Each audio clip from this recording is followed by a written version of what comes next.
Cubs baseball on CSN Chicago is presented by State Farm. Cubs are back home, and it should be a fun homestand as a couple of playoff hopefuls will be in town. The Washington Nationals this weekend, and tonight the Arizona Diamondbacks, the current NL wildcard leaders. Great to have you with us for Cubs baseball. Jim Deshaies and Len Kasper. The Cubs are 10 games over since the break, and they're a season best 2.5 games up on the Milwaukee Brewers. Yeah, doing a lot of things well during this stretch. Primarily the pitching, the starting pitching in particular, has been outstanding. You see the starters with a 2.53 ERA here in the second half, best in Major League Baseball. Likewise with 11 wins. And remember the first half, that first inning bugaboo, well, they put that to bed. 28 home runs, second best in Major League Baseball, averaging better than 5 runs per game, 4th in the NL. And they're catching the ball as well, and they had a couple of needs, and on the trade deadline day, they made a couple of moves. Yeah, good moves. Justin Wilson, left-handed reliever, having a very nice year, good against both left and right-handed hitters. He had been closing in Detroit. He's got a power arm. We saw him with Pittsburgh a couple of years ago, and Alex Avila, good solid backup catcher, good left-handed bat. Jeimer Candelario, part of the mix that went to the Tigers and has a very bright future indeed. Let's get into the starting pitching matchup tonight. It is a battle of left-handers. Yeah, and John Lester, you may recall that ugly start he had just before the break. Well, check out the numbers since then. He's made 3 starts. Cubs have won them all. He's got a low ERA. He's punched out 20, walked only 2 in his last 3 starts. Patrick Corbin has had some issues on the road this year with a 6.19 ERA. Overall, though, he's been pitching much better, sub-3 over his last 7 starts. A reminder, tonight's game also available in Spanish on CSN Plus. Carlos Zambrano on the broadcast tonight, and this matchup, last year's MVP against a perennial candidate. Cubs and D-backs next.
CSN Chicago is brought to you in part by Lexus, who encourages you to experience amazing.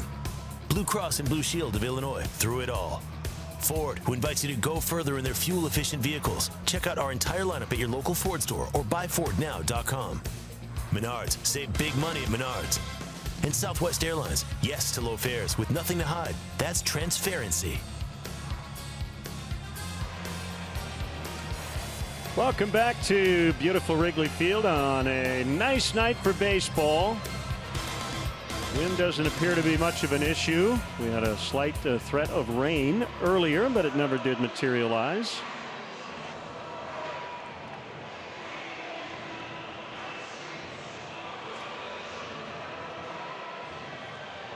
Cubs lead the division by 2.5. The Diamondbacks currently in the wild card lead. Let's get your umpires tonight. Crew Chief Jerry Davis will work home plate. Rob Drake over at first. Pat Hoberg at second. And Chicago native Tony Randazzo is at third. First look at the Arizona Diamondbacks here in 2017. The Cubs and D-backs will match up 6 times over the next 13 days. Their Southwest starting lineup: David Peralta's in left, A.J. Pollock in center. They just acquired Chicago native Adam Rosales from Oakland, and he's right in there batting third, playing short. Paul Goldschmidt, one of the best players in the league. J.D. Martinez off to a great start since his acquisition from Detroit. Brandon Drury plays third, Daniel Descalzo at second, and the battery goes 8 and 9. Jeff Mathis and the pitcher Patrick Corbin. Checking with the Cubs defensively, where you will find Ian Happ in left field this evening. Albert Almora Jr. in center. Ben Zobrist will play right. Infield of Bryant, Russell, Baez, and Rizzo. Good to see Anthony in there. This Sunday due to a bad back. We weren't sure if he'd be able to play tonight, but there he is with his Gold Glove, manning first base. Wilson Contreras is behind the plate, and the Lexus starting pitcher for the Cubs tonight is John Lester. Lexus experience amazing. John now 8-6 with a 3.88 earned run average as he takes the mound for the 23rd time this year. League bats .242 against him. He's really shut down left-handed batters, hitting just a .187 against him. 18 of the 19 home runs he's allowed this year have come to right-handed batters. And this Diamondback lineup has really struggled against left-handed pitching. Joe Maddon had his annual charity golf outing yesterday as the Cubs made that trade with the Detroit Tigers. Both Justin Wilson and Alex Avila are here and available for action. Cubs made some roster moves to accommodate all those particular moves. Dylan Floro designated for assignment. Justin Grimm, Victor Caratini, the big home run on Sunday, option to AAA Iowa. So here we go. It's David Peralta to lead it off.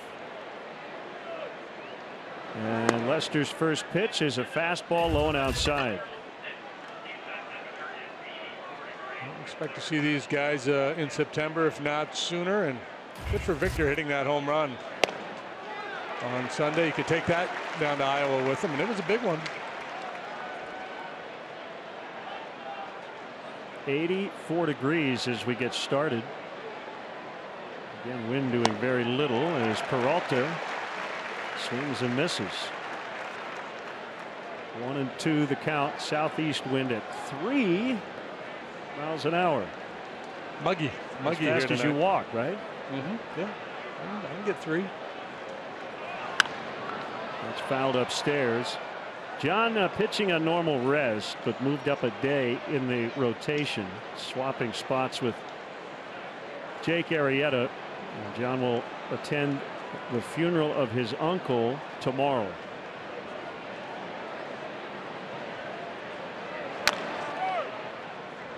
Diamondbacks, one of, if not the biggest disappointment in baseball last year, and you'd have to say that one of the big surprises on the plus side this season. Yeah, they've kind of become who we thought they would be. Last year they 68 and 93. Pitching was miserable, had a staff ERA over 5, and they've improved greatly in that department. They have the second best ERA in the league. Tapper foul. You got to look at their new manager, Torey Lovello. Very popular hire internally, very hands-on, talkative with his players. And he said the communication skills he got from his dad were huge. His dad, Sam, who sadly passed away in January, produced the long-running TV show Hee Haw. Well, if you can control those egos, that's right, then you can run a major league ball club. Junior Sample, I want no part of him. Just a picking and a grinning. 2-2. Peralta giving him a pretty good battle here. Peralta, a former minor league pitcher. That gives you a tough at bat. He doesn't walk a lot for a leadoff man, but he doesn't strike out a whole bunch either. Batting .284 against left-handed pitching, so he's a bit of an exception as a team, hitting just .232 against Port Siders. They're having a very nice year. Their biggest problem is that they're in the same division with the Dodgers. Yeah, they're 14 games out, but if the season ended today, they would host the Rockies in the one-game wild card round. And the winner would have to play the Dodgers.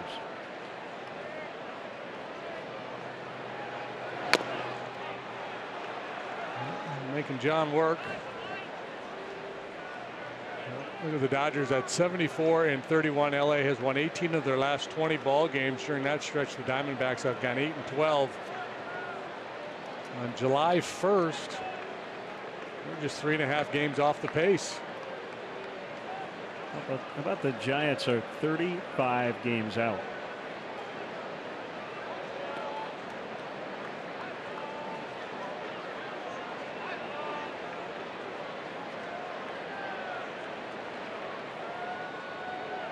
Pitch number 11, and we'll have at least 12 here in this opening plate appearance. So you could say no matter what happens here in this at bat, Peralta had a good one.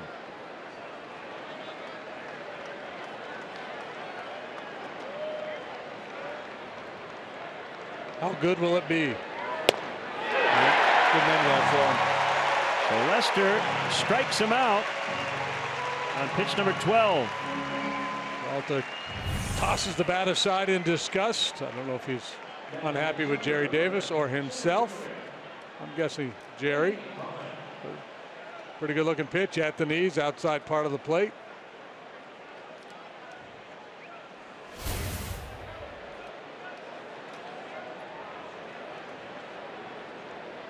As we mentioned in our open, Lester's been on quite a roll here. Last 3 starts, 22 innings pitched. He has struck out 20, walked just 2. I'll make it 21 with that strikeout of Peralta. And he's closing in on a 2,000 in his career.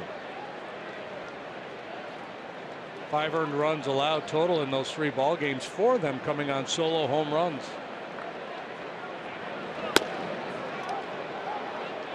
One and one on A.J. Pollock when healthy. Very important piece in this Diamondbacks lineup. Some more DL time this year, however.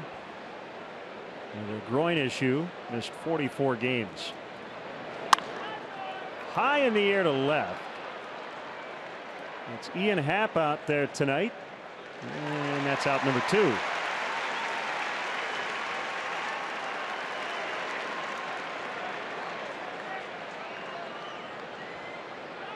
Bring up Adam Rosales.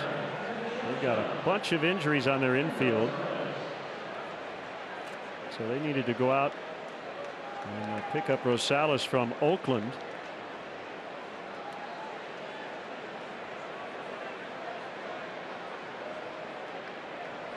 Chris Owings fractured his finger in St. Louis. He might not be back in the regular season. Nick Ahmed has a fractured hand. And Ketel Marte was just put on a bereavement list. His mother tragically died in a car accident over the weekend in the Dominican Republic. So called up an infielder, Jack Reinheimer, and made the deal for Rosales. To Maine South High School in Park Ridge.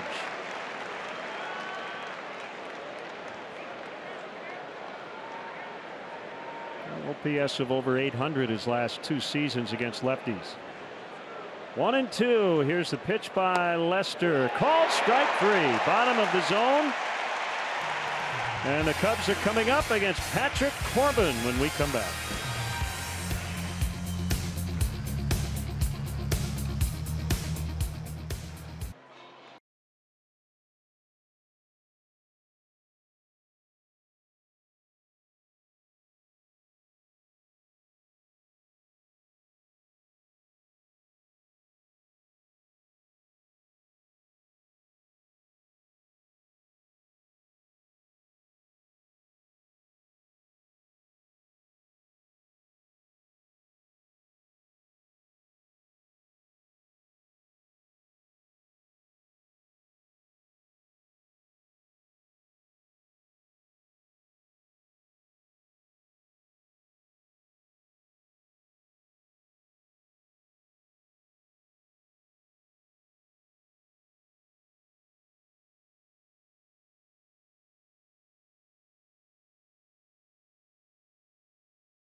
16-3 since the break, coming off a 16-8 July. Zobrist in right will be the leadoff man. Chris Bryant at third. Anthony Rizzo, as JD mentioned, back in the lineup after missing Sunday with a stiff back.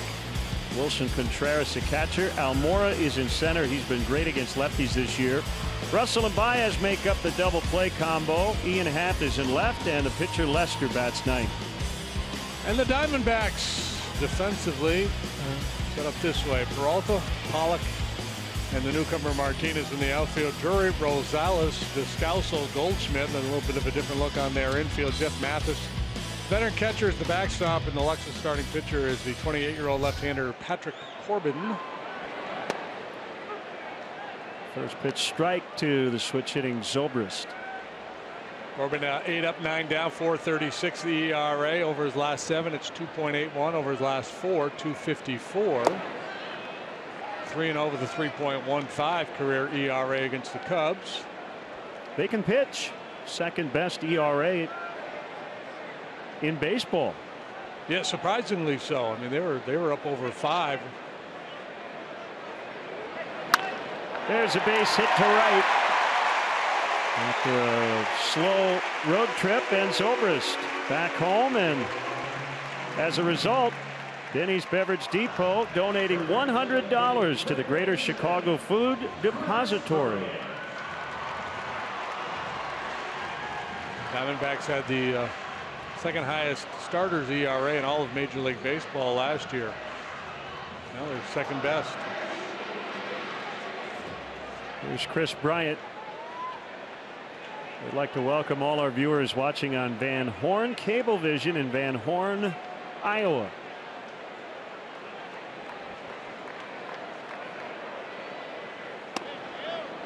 I wonder if it's near Van Meter.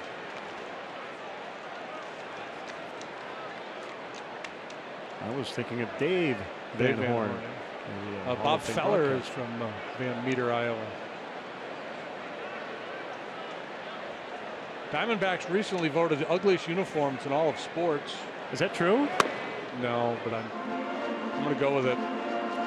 They tweaked them a little bit. They had me and you making the vote. Yeah, they had that shading at the bottom of their uniform, the bottom of the pants. And it looked like guys were bleeding, so they took that away. And that stripe on the side didn't go all the way up to the belt line, so they streamlined them a little bit. Here's what I would say is Chris chased its 1 and 2. If the numbers and the letters on the front were in white, I don't mind the gray, but everything is too dark. Like just watching from where we sit, I can't read anything on the uniform. Yeah, I like the teal. You know what I like? I like the try. I like the idea that they tried to do something a little different, but it's time to retry. So that's a good pitch for Corbin. He likes to bury that slider down and in on the right-handed hitters. He's principally a 3-pitch pitcher: fastball, slider, and a changeup. Good heater, averaging about 93 miles per hour.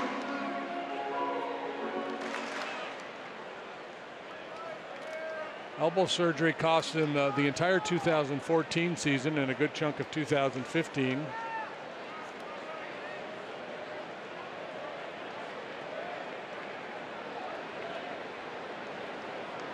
There's a 2-2. Little floater into center for a base hit. Good read by Zobrist. And he'll end up at third as a result. TLB, thing of beauty. Little lob wedge into shallow center, and the Cubs go first and third. Corbin got the intended result in that he got weak contact. Sometimes it just doesn't break your way. Yeah, good read by Zobrist.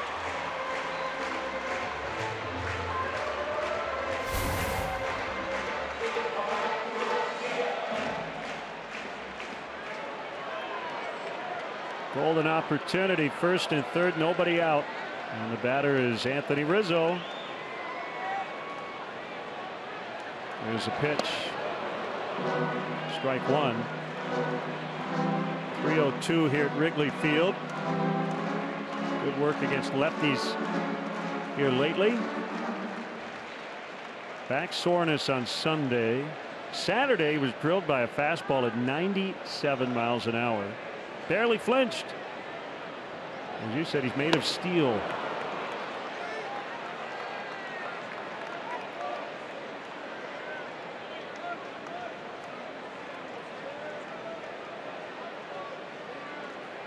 Oh, 2 on him. Diamondbacks at double play depth. They'll give up the first run for a shot at 2. Well, they play him as straight up as anybody we've seen as he strikes out. That's the first out for Corbin. Yeah, big strikeout for Corbin against a guy who doesn't strike out much, and you see the frustration on the part of Rizzo. There's a breaking ball down out of the zone. It's a rare expansion from Anthony.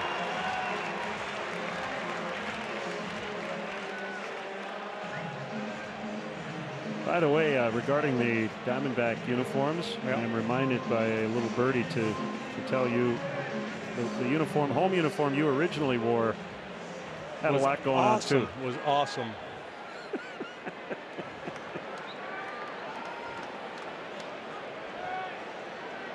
I will take that old rainbow and have a uniform off of this one any day. In the dirt on Contreras. Well, at least those were bright. Yeah. The sunshine, orange and yellow.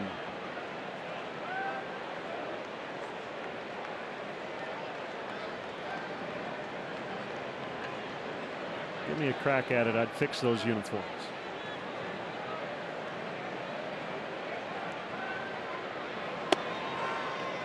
Two 2-0 on Contreras. Didn't hit a lot this last week, but he walked a fair amount. 2 for 12 on the just completed road trip. Walked 5 times, and a good eye a part of that, but I also think teams working around him a little bit because he has been so hot. Yeah, and you got to be careful here. He has a tendency to want to do damage here, and understandably on 2-0 with a couple men on. Yeah, but if he likes that slider, and if you get overly aggressive, that could be the ground ball to short that Corbin's looking for. And, you have to assume here 3-0 he's got the green light if he wants it.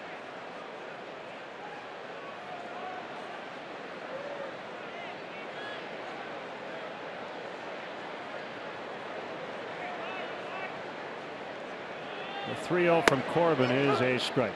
Schwarber, Avila, Jay, Hayward, all left-handed bats on the bench tonight. Pretty significant splits for Corbin. Left-handed hitters batting .232 against them. Righties .312. 15 of the 18 home runs he has given up have been hit by right-handed batters. Bases loaded for Albert Almora Jr.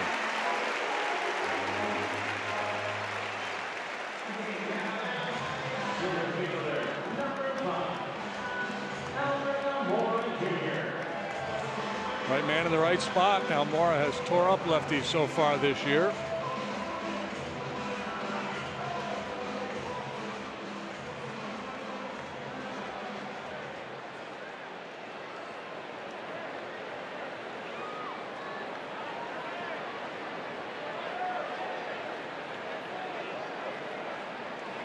Long look by Corbin. As a sign from Mathis, and the pitch.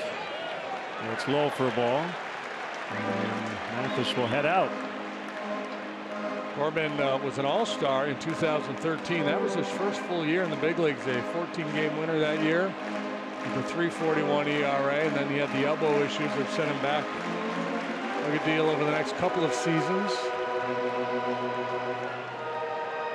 Last year, in some ways, still a recovery year for him. It did not go well.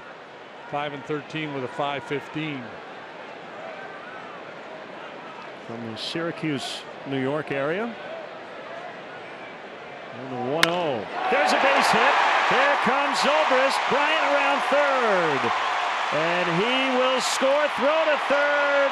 Out is Contreras, but the Cubs lead 2-0 on the Almora 2-run single. Well, as has often been the case here over the last couple of weeks, Cubs drawing first blood, and pitchers have given up so little. They've kind of freed up the hitters in that regard, but great swing of the bat by Almora. Talk about getting on the backside. He really smokes the line drive into center field. Here comes Zobrist, and great break, good aggressive turn to third by Bryant. 8-3-5 to get Contreras. Probably a good idea by Contreras there not to burn a timeout. It's early. So Almora at first, 2 outs and a 2-0 advantage. The batter is Addison Russell.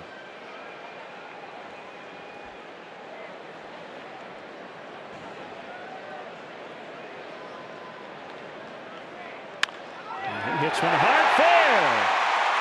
Kicks off the sidewall. Almora on his way to third. Russell will have a standing double. Inning continues.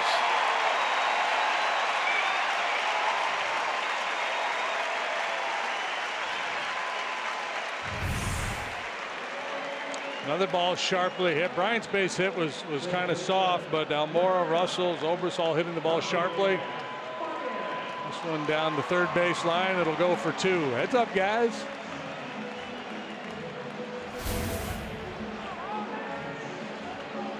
Big chance for Baez.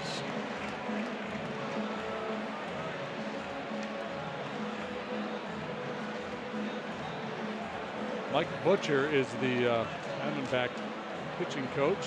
To have a chat with the left-hander. Corbin struggled on the road, 2-6 with a 6.19. Pitched quite well in his home ballpark, and overall the Diamondbacks really good at home, but a losing record on the road. They're 24-27 when not playing in the desert. 36-18 at home. As I scan my standing sheet here, it looks like the second best home record in baseball.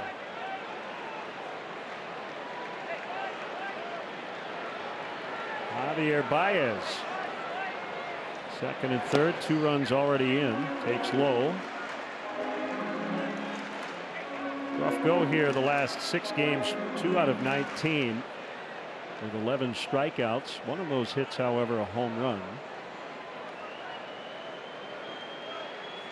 Another huge crowd here at Wrigley Field, and that should be the case for the rest of this week. Rest of the season, for that matter. Swing and a miss. Yeah, Javi has struck out over 40% of the time since the All-Star break. Is he all right? No. Something barking a little bit. You see that a lot on the big swing and miss. Maybe a strain of the oblique or something.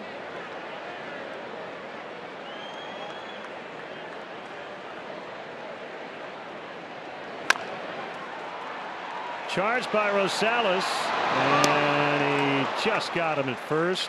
Baez looked good going down the line. Cubs strike first. It's 2-0 after 1.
Chicago is presented by State Farm. That is Rodrigo Arana and Big Z, Carlos Zambrano, 11 years as a Chicago Cub, 3-time All-Star, threw a no-hitter, went 125 and 81 as a Chicago Cub. They are broadcasting the game in Spanish on CSN Plus. Had a nice chat with Carlos before the game. And very proud of his time here, as he should be, and very emotional when the Cubs won the World Series last fall. 1 ball, 1 strike on Paul Goldschmidt.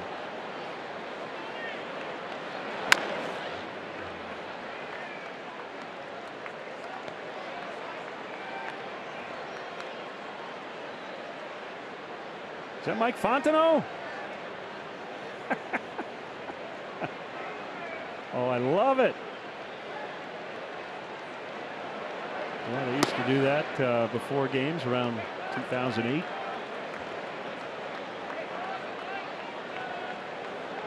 You know, Carlos is only 36. Yeah, well, how old was he when he came to the big leagues? He was 20.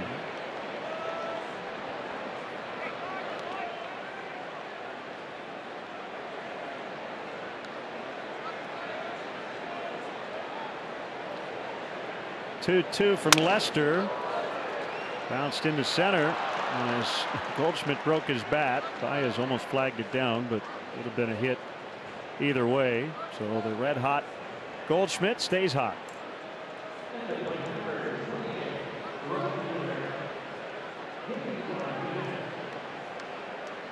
Cub fans, summer is in full swing, so come out and catch a game here at Wrigley Field. The tickets are still available for games in August.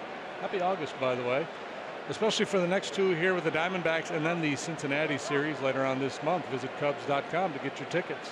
It was on this date, August 1st, 527. Justinian I became the sole ruler of the Byzantine Empire. I know you knew that, but I just wanted to remind you. There's J.D. Martinez. 5 homers in 9 games since he was acquired from Detroit. Quick throw to first, Goldschmidt back. 21 long ones on the year for Martinez. He should help their production against left-handed pitching. He's had 7 base hits since joining the Diamondbacks, and 5 of them have left the yard. Goldschmidt has stolen 15 bases. An all-around player. Reminds me a little bit of a newly minted Hall of Famer Jeff Bagwell in that regard. Goldschmidt has had a 30 home run season. He's had a 30 stolen base season. He just hasn't done it in the same year, but this could be the year that he does it.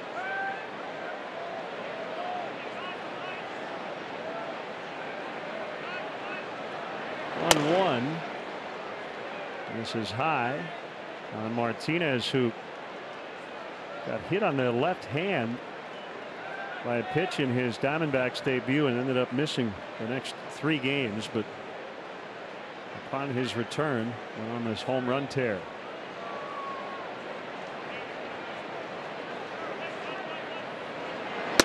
And you remember him from his Astros days. His batting stance, everything looks totally different now.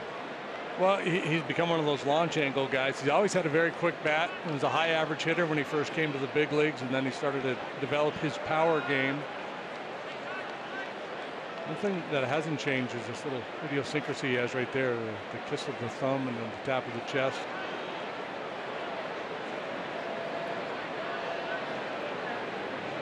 Three one. Now 3-2.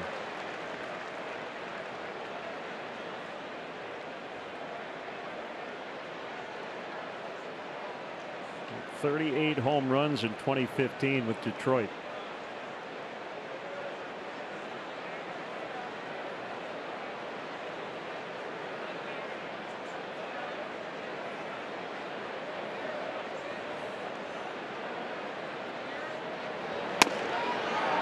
Trouble here for Lester. First 2 have reached. Well, you know, especially with Jake Lamb, their third baseman, who's had a very nice year, but Lamb has done nothing against left-handed pitching. That's why he's not in there tonight. He's batting just $129. So when you got a middle of the order bat who is so anemic against one side or the other, you know, you got to find some alternatives. Bringing Martinez onto this roster and potent right-handed bat should help what is already a very good offense, fourth in the league in runs. Brandon Drury can play just about everywhere. Making his first start this year at third.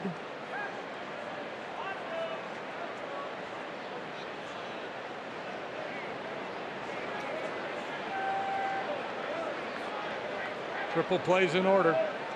2 on, nobody out. Good swing by Drury, and he fouled it back.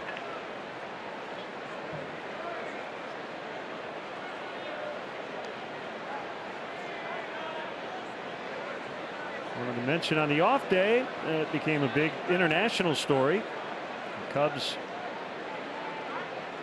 gave a World Series ring to Steve Bartman. Nice gesture by the organization and the Ricketts family. There's the 0-1 from John, bounced foul. Ooh, that was our triple play ball. Yep. The one that takes Bryant right to the bag. Yeah. Yep. That was a very neat story, and for Steve Bartman. I'm not even going to make a joke or anything. It's just a great story.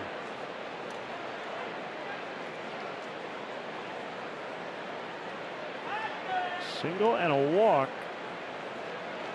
to start this second. After the Cubs scored twice on the Almora hit in the first. Swing and a miss, throw to second, and a good job by Baez. I think that ball might have caught a little bit of Goldschmidt to keep that ball out of center. So out number 1 on the Drury strikeout. Bring up Daniel Descalso. Contreras always looking for an opportunity to make a play with his arm. The swing and miss there. He feels like Goldschmidt maybe taking a little liberties, but Goldschmidt, he's kind of wise. He's a smart player. He knows what Contreras is all about. He did not take his eyes off the catcher.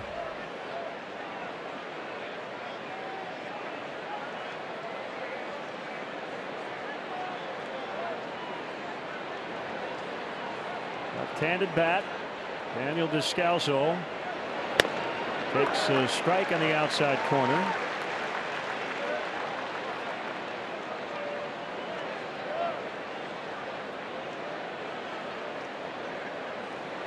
He's put up some pretty good numbers. If you look at the on base and slugging.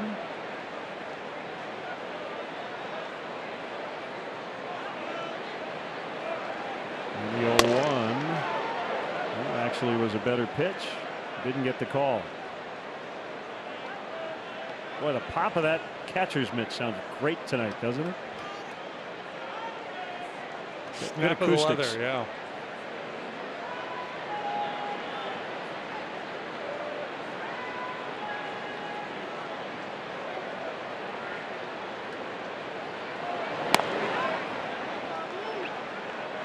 Now 2-1.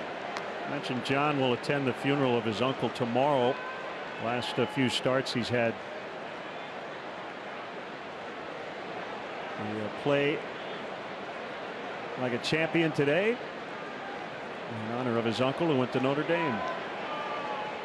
Written on his cap, P-L-A-C-T.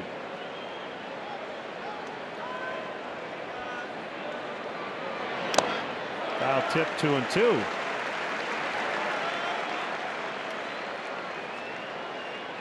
Descalso has not done much against lefties, just a $192. This is his first ever plate appearance against John Lester.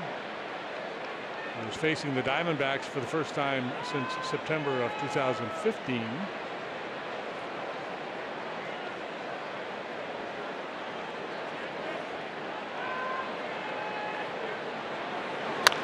Ground ball wide of first. It's foul.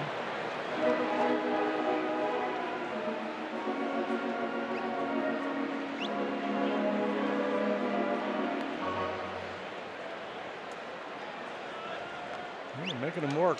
38 pitches as he works here with just 1 out in the 2nd inning.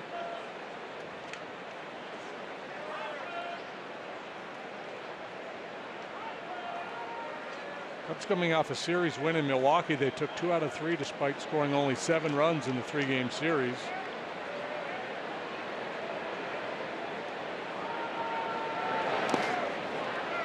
Good knocked down by the catcher Contreras.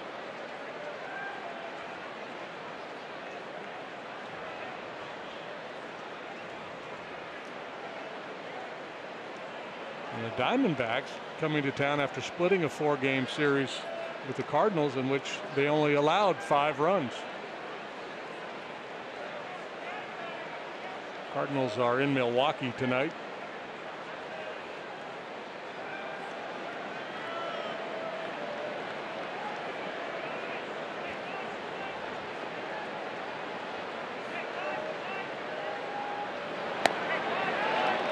And the bases are now loaded.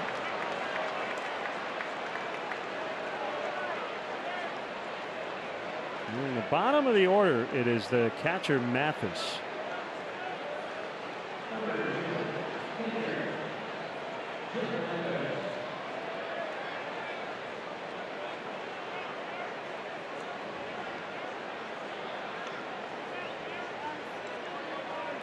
By the way, Van Horn is near Cedar Rapids, Van Meter near Des Moines, according to Twitter. Okay. You were asking earlier. Not knowing much about Iowa geography. Figured those vans might be bundled together. Mathis part of a 3-headed catching troika with the Diamondbacks. Chris Herman, Chris Iannetta, and Mathis. 1-0 pitch, a strike. So he's giving the bottom of the knees that strike call early on. Yeah, it's a good sign from a pitcher's point of view. Jerry, for me, over the years, has been pretty tight. Maybe a little more generous down, a little tight east and west. We'll see how it plays out.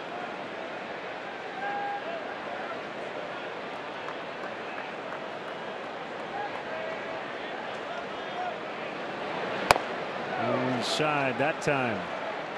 Well, you don't want to be taking any liberties with the on-deck circle. Jerry back there. He's the guy that ejected Adrian Beltre the other night. We're going to live that down. And that a long time. Yes, he has. Second longest tenured umpire currently working behind Joe West. 2 balls, 2 strikes. Pitcher Corbin on deck. Cubs are the first defending World Series champion to lead their division on August 1st since the 2011 San Francisco Giants.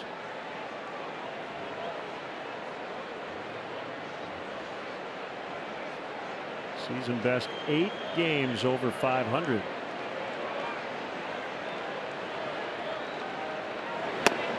Swing and a miss, strike 3. That's a 4 for Lester. As he closes in on 2,000, he started the night 9 away. So he needs 5 more to become the 25th left-hander ever to reach 2,000 punch-outs. Seems to be in a hurry to get there. At this pace, he's going to get there by about the 5th inning.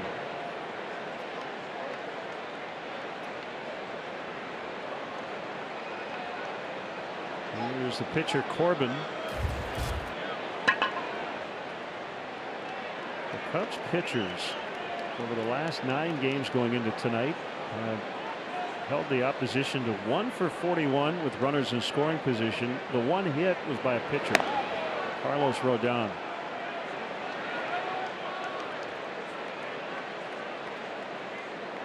Corbin, a very good athlete. He's not doing much with the bat, hitting .079. He's a heck of a basketball player in high school.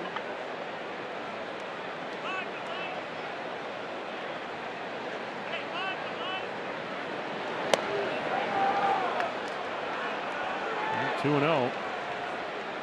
Corbin last year at .306. Yeah, that's right. 15 out of 49. Yeah, from From what we know about him in terms of his athleticism, I would think he'd be pretty good.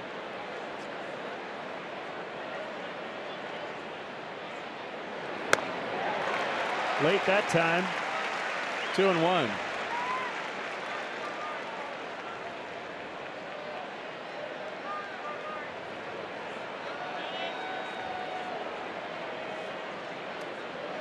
Leadoff single Goldschmidt, then it's been walk, strikeout to get to this point.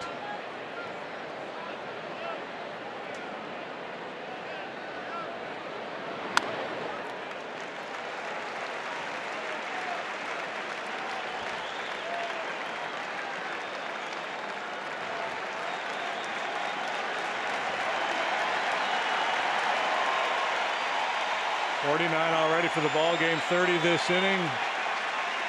The crowds want to see him finish it off here.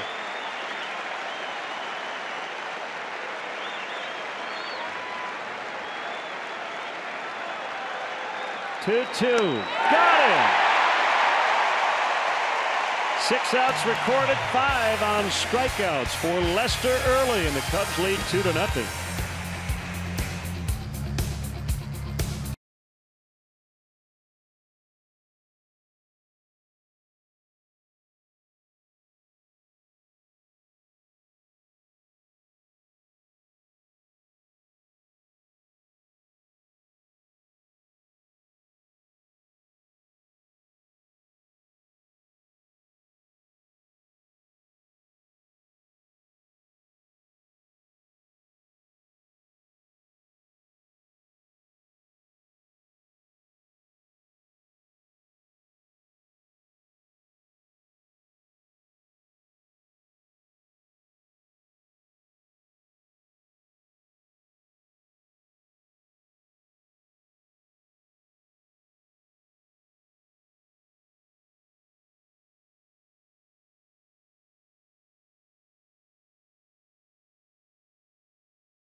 Welcome back to Wrigley Field. Cubs on top 2-0 as we move to the bottom of the second. This is your Miller Lite game report. A couple new faces in the Cubs clubhouse this afternoon. Lefty reliever Justin Wilson and catcher Alex Avila getting to know some of their new teammates and the media. And Alex Avila sitting here in the dugout right next to Jose Quintana getting his first real good look at, of course, Wilson Contreras behind the plate this evening. And he said, you know, hadn't seen him a lot, but certainly has taken the team and the league by storm. His passion and energy just awesome, and he says he's extremely talented. I can't wait to work with him.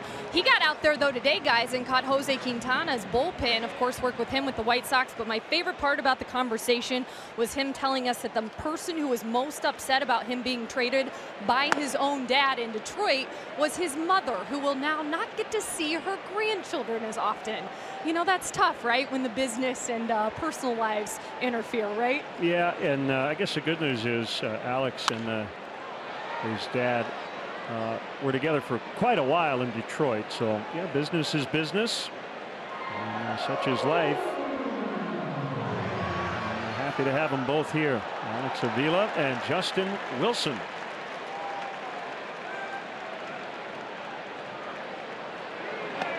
Yeah, that's such an interesting dynamic, right? The general manager trading the son. Not that Al would recuse himself per se, but I have to think,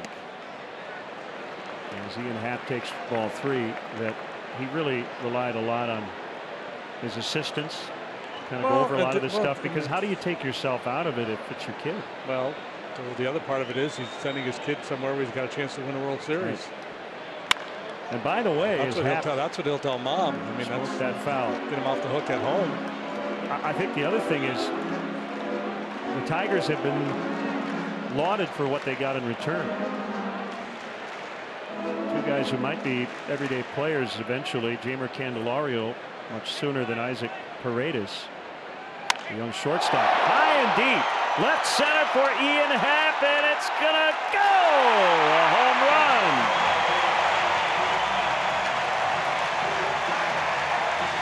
3-0 Cubs.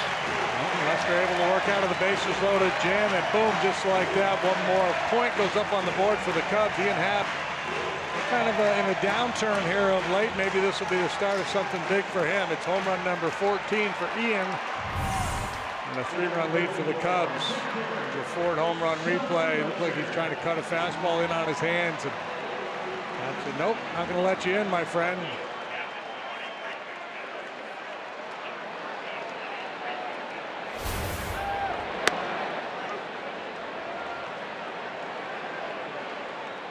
One strike on John Lester, who now has a 3-0 lead.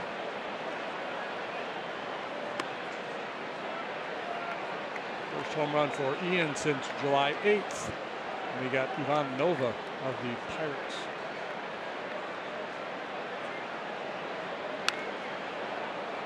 Back by John, 1-2.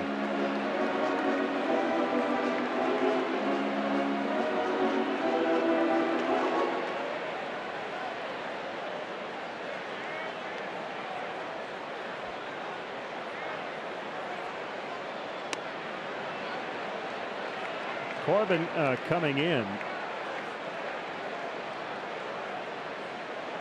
Allowed 3 earned runs or fewer in his last 9 starts. Giving up 3 already tonight. Ground ball toward right, a base hit. A lot of hard contact. Lester barreled him up pretty good right there.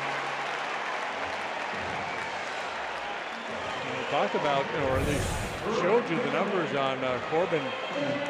His road struggles, but of late he's actually been quite good on the road. A 3.13 ERA over his last 4 road starts prior to this one.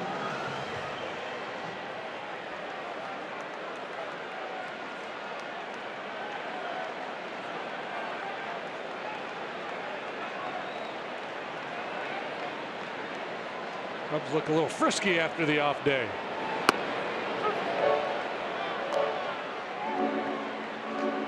Batters, 6 hits, plus a walk.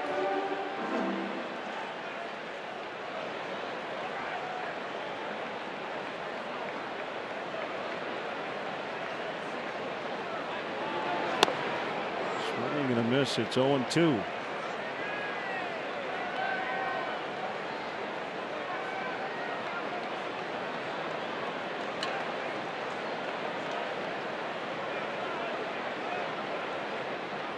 Lovely night here on August the 1st.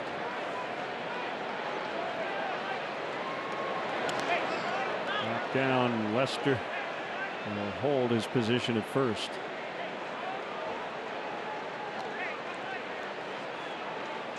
He's got a stolen base this year, so now he's looking to use his wheels a little more often. Corbin, throughout his career, has been one of the tougher guys to run on. John has a stolen base and a purchased base. Teammates donated to Braves charities and made sure he literally took home the bag after that game in Atlanta.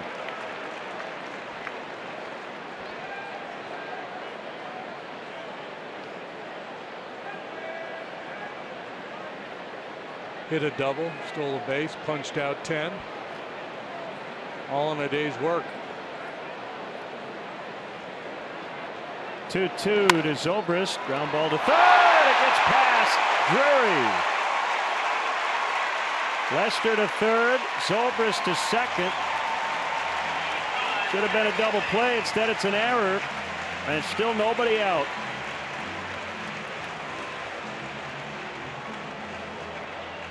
Yeah, certainly enough pace on that ball. Probably would have been an easy double play, even though there were 2 long throws needed to complete it. But he didn't even make one because Drury came up empty.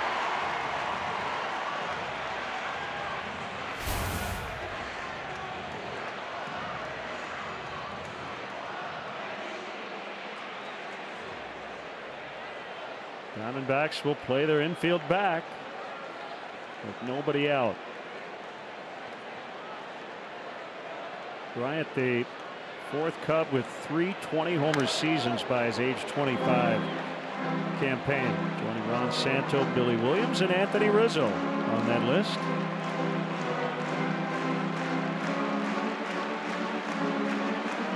Coming off a terrific month of July, during which he led the club with a .326 batting average.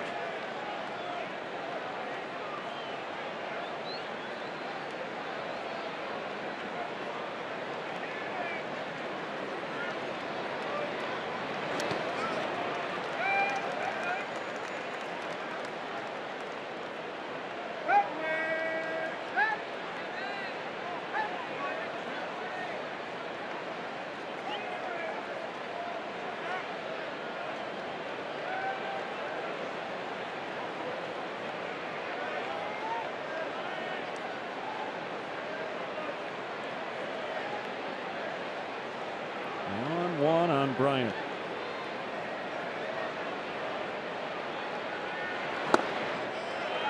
Going inside. No doubt he wants to pitch Bryant carefully here. The problem is he's got nobody out. It's tough to manage an inning. Got dangerous hitters up. Able to strike out Anthony last time, and pretty good chance that's not going to happen again.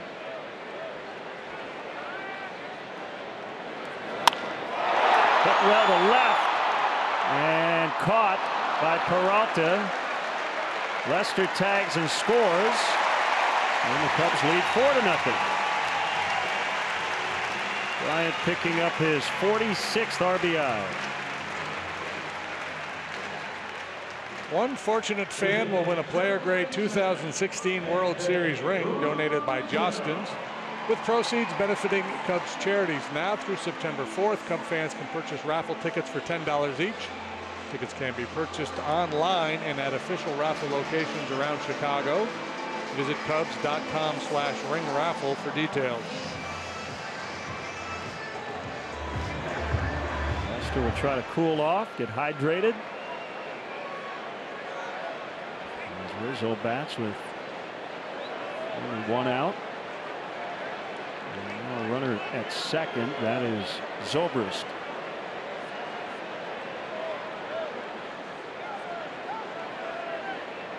A lot of sliders so far from Corbin. He really hasn't established fastball command to either side of the plate.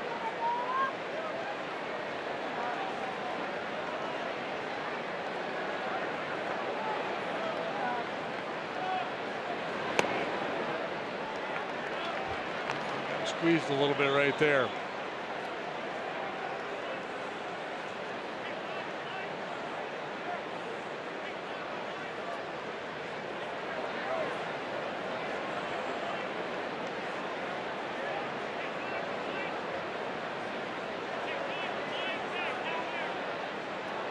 Corbin set. Quick look at the runner. Now the pitch. High drive out of the left center.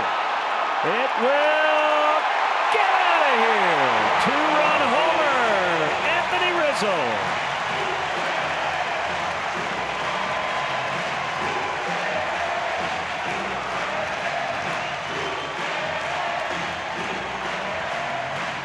Step lively, boys. The dance party is on. Second home run of the night for the Cubs, 25th on the year for Anthony.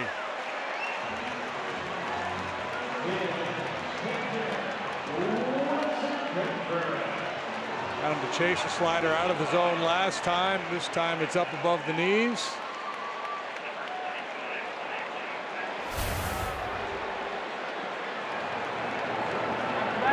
He's the third. No, we'll give you that note here after Contreras grounds out. Rizzo is the third Cubs left-handed batter to record 4 25 home run campaigns. Billy Williams did it 10 times. Bill Nicholson did it 5 times. 6-0 lead here in the second inning.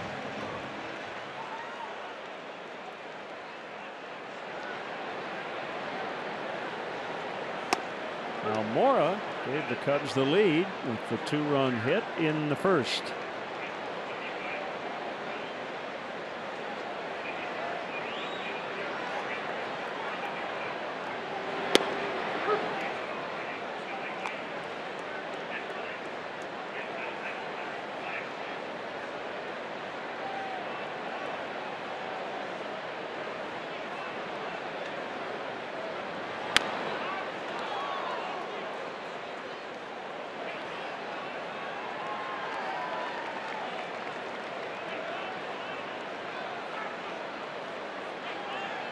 This is how you love to, as you say, come off a one-day break. Rest did them some good. And they had won 13 out of 16 before the day off.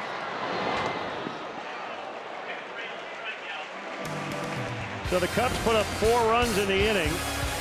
Pat led it off with a home run. And the bullpen celebrated. Justin Wilson getting into it. I like it. And Anthony Rizzo knocking in 2 as well.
Leading 6-0.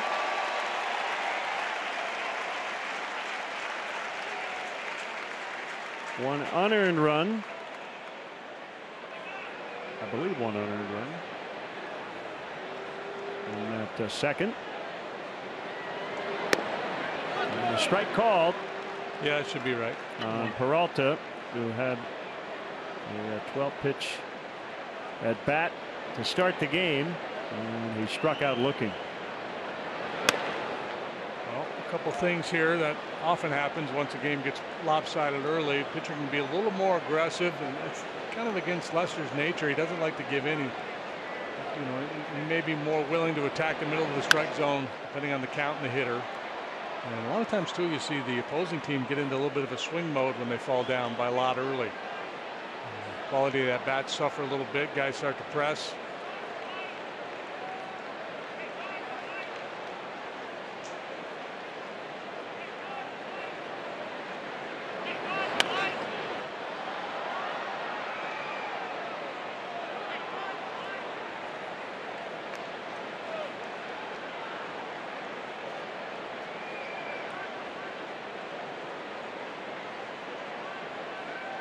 Try bouncing something here.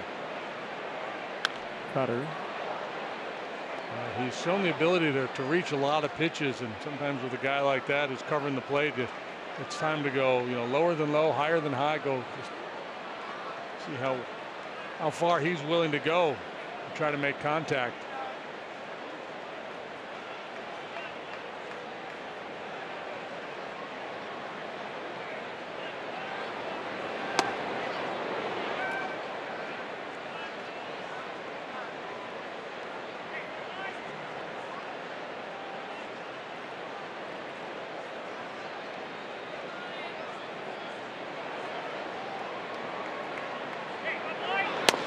Swing and a miss. 94. That's a good heat. Giga Time Moment is powered by Xfinity. Over the weekend, Adrian Beltre picking up his 3,000th hit, and before he faced King Felix Hernandez last night, Felix came up and congratulated him. How about that? Yeah, not just the tip of the hat or a full-on bro hug. Beltre would pick up career hit 3001 against Felix. Sure. Guy gives you a hug. Gotta get a knock off of him.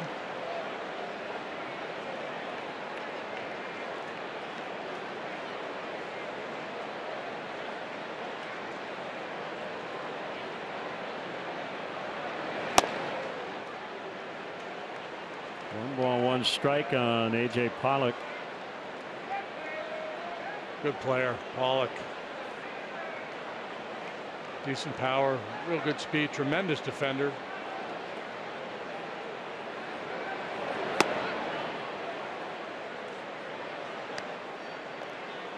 Fractured his right elbow in spring training just before the regular season last year. Came back in late August, only played in 12 games. A whole year. Yeah, that was a big part of their story last year, his injury and others. Derailed them a little bit. We talked about the struggles that their pitching had.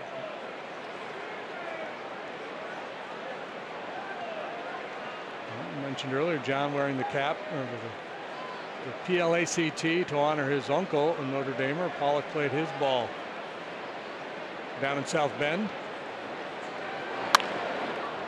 That will drop for a hit. And he's going to try to make it into second, and he will, with a one-out double. Tomorrow night, the Cubs and the Diamondbacks are going to play again, and they're going to play at 7:05. And the first 10,000 fans 21 and older will receive that handsome Cubs fedora presented by Barefoot Wine. The tickets are still available. Visit Cubs.com today, and that fedora would look tremendous with that attire. Is it the 60s night, or I'm seeing a little 70s. Not quite sure. Gonzalez struck out looking in his first career plate appearance with the D-backs.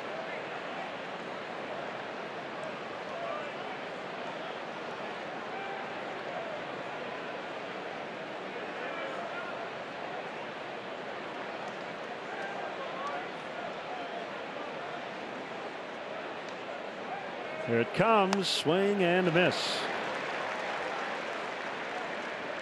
10th year in the big leagues. Reds, A's on a couple of different occasions. Rangers, Padres, and now the Diamondbacks. Have energy, will travel. He plays hard. Diving stop, Chris Bryant, throw to first. Got him, what a play. That ball was ticketed for left field. And Bryant with a big-time gem. And not only does he field it, but he's able to get to his feet and throw him out too. Sparkling. And you see Russell behind him, leaving his feet as well, just in case.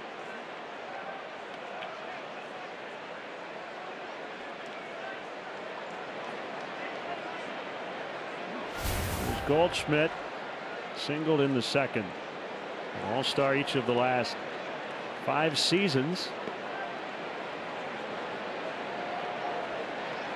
I mentioned the Jeff Bagwell comp. Well, he grew up in the Houston area, right? So yeah, he's one of maybe those he did pattern his game after Bagwell. Woodlands kids.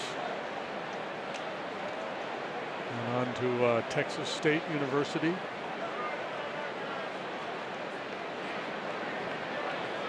Pretty good 8th round pick.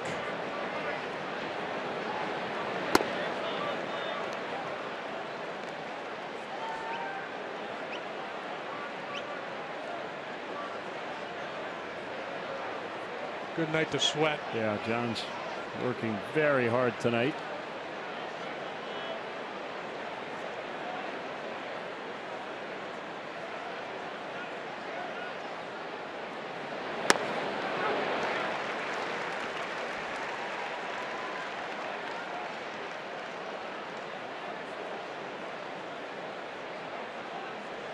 been a tough division for the Cubs. They're 9-14 against the West. And a bunch of chances here coming up. Home and home against the Diamondbacks over the next 2 weeks. 3 at San Francisco on this upcoming road trip. Joe talked about it a little bit with the writers in his pregame scrum, talking about how anytime you go west, you could run into trouble, even with the Giants having such a tough year. So much depends on the pitching matchups. Run into Bumgarner or Samardzija has been good lately. Maybe you see him. 2 series with the Diamondbacks in the next 2 weeks, and also we'll see the Nationals. Max Scherzer homered tonight and then had to leave the game with some sort of injury, and a base hit, and the Diamondbacks will get on the board as Goldschmidt knocks in Pollock with 6-1.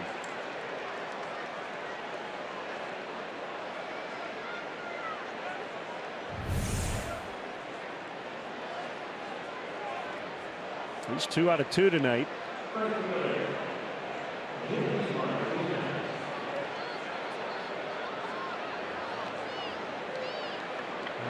Good solid approach, middle of the diamond. Goldschmidt has power to all fields. I guess Scherzer left due to neck spasms. That's probably good news for the Nationals. Strike to Martinez.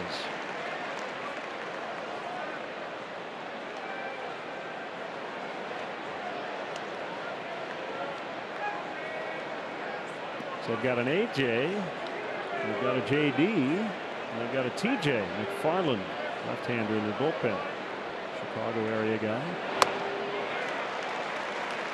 They also cornered the market on De La Rosa's. Follow through with it though, and pulls one to deep left field. First homer for Max Scherzer. His first major league home run. And with Clayton Kershaw on the DL, you'd have to say NL Cy Young probably will go to Scherzer, right? Oh, he would be with Kershaw down. He would be the leading contender.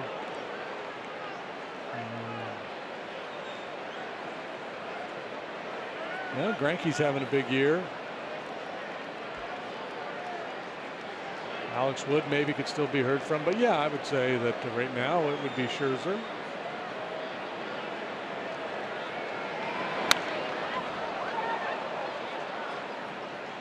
Mentioned Martinez over from the Tigers. The Tigers got him a waiver claim from the Astros. The Astros released him.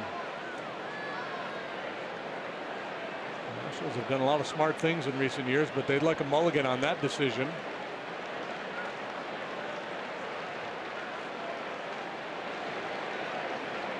Well, then it begs the question, would he have made the proper adjustments had he not changed uniform? We'll never know. They get one. That's it. It's 6-1 Cubs in the 3rd.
Podcast brought to you by State Farm. Chris and JJ come to you from Bourbonnais with the latest from Bears training camp. Plus hear from new quarterbacks coach Dave Ragone on how he's managing Glennon and Trubisky. You got it right. Trubisky. Nicely done. Gotta know the in-town quarterback. You want to know on Addison Russell? Cutler was a lot easier, but we're pulling for Trubisky. We had Mike Glennon in the booth earlier this season. Now we're pulling for him too. Off the end of the bat, line in the center. His second hit tonight. You know what the Cubs are wearing tonight? They're hitting shoes. They're hitting shoes, and I would imagine if you asked most fans before the start of the game, just anecdotally, how do the Cubs usually do after an off day? You get a 90% would say they just don't seem to hit after an off day. But a good job by Tom Hellman, the clubhouse manager, making sure the hitting shoes were in everybody's locker today. Good work, Otis.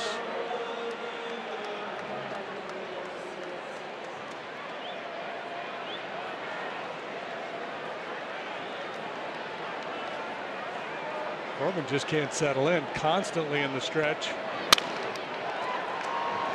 Will get the double play here. 4-6-3.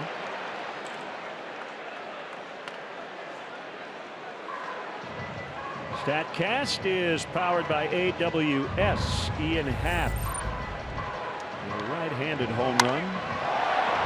Lead off the Cubs second.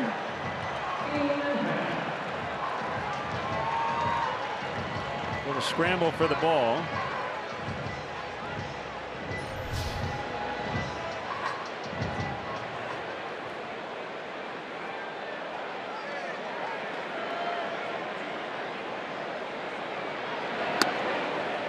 Double play ball might be the only thing that's gone right for Corbin tonight. Thought he had a double play ball in the second, and ball went right through the legs of the third baseman Drury.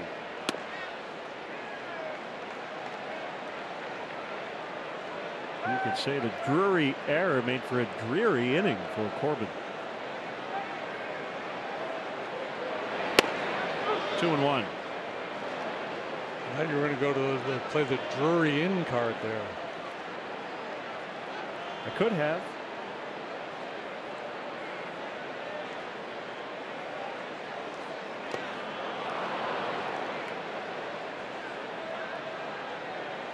Two and two as Happ tries to forget about that swing.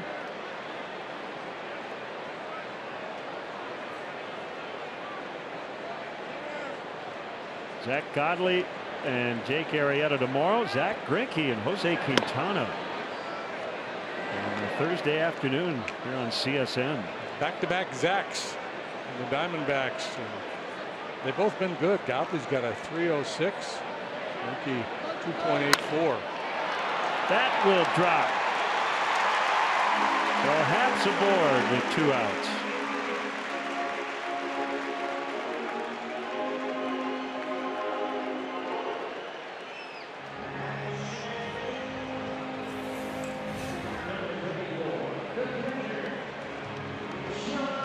Godley was a Cubs 10th round pick, traded to the Diamondbacks in the Miguel Montero deal.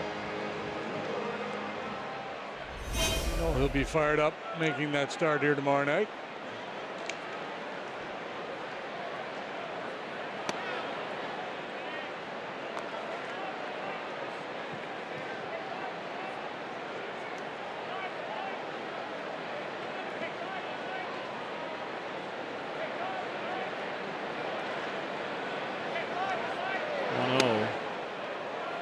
Corbin did not play baseball until his junior year in high school. He showed up at the tryouts in the gym wearing jeans. Said, "Hey, I want to be a pitcher." He was an outstanding basketball player. Story goes he can slam dunk from a standing position.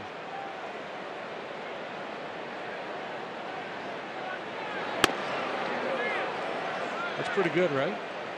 Yeah, 6'3", 210. I mean, if you're 6'10", it wouldn't be a big deal, but.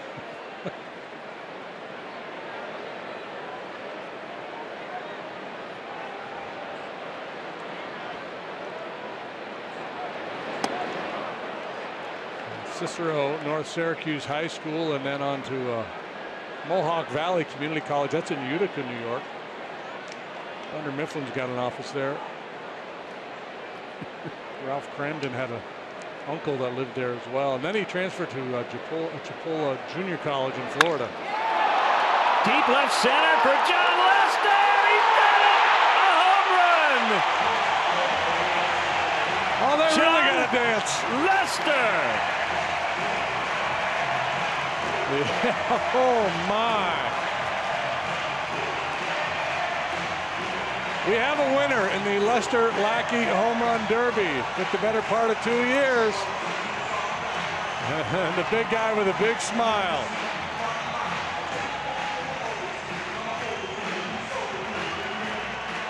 He's checking all the boxes.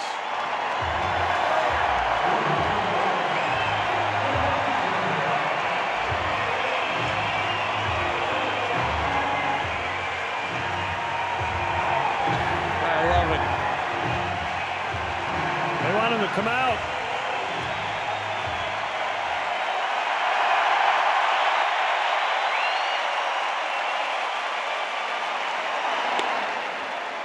Eight to 1 here in the third.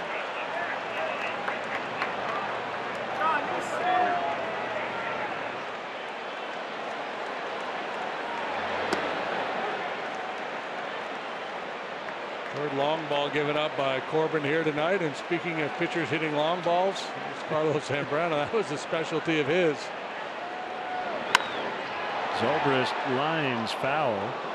Carlos told me he really would have loved to have played for Joe Madden because he said I would have been able to pinch hit a little more often. John Lester 2 for 2, a home run, 2 knocked in, 2 runs. And remember how he started his career at the plate.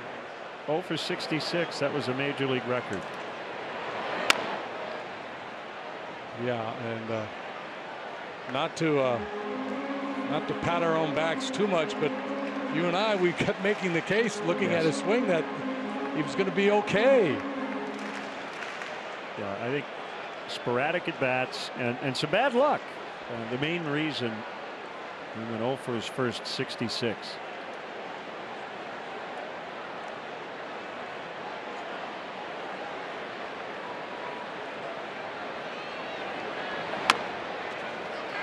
That is foul. It's here Rodrigo Arana and Carlos Zambrano on the Lester home run. Otro contacto sólido Lester. Está inspirado John. Detonación de Lester. Cuadrangular. El pitcher explotando en esta noche, que quiere que sea histórica para el cuadrangular de 2 carreras. Y Corbin no sabe. Great call, Rodrigo. Zobrist went, and the inning's over. This place up for grabs as John Lester went deep, and it's 8 to 1 after 3.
Historic run through the official 2016 championship season. Fly the W book, which features essays by Tom Ricketts, Theo Epstein, and others, as well as never before seen photos.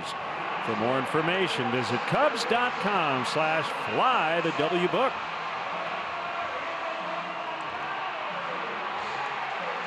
Eight to 1. The Cubs have scored in every inning. Multiple runs, 2 in the first, 4 in the second, and 2 in the third on the John Lester homer. Outside on Brandon Drury.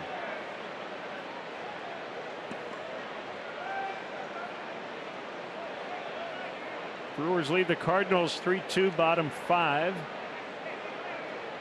in Milwaukee tonight.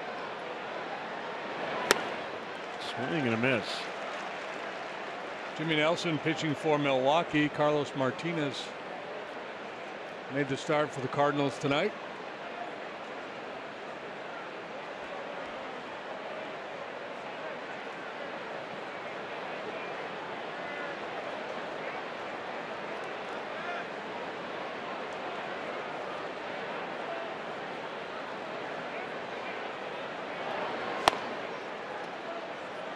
Up and in. Reds pounding the Pirates 8-1 as they go to the 8th in Pittsburgh.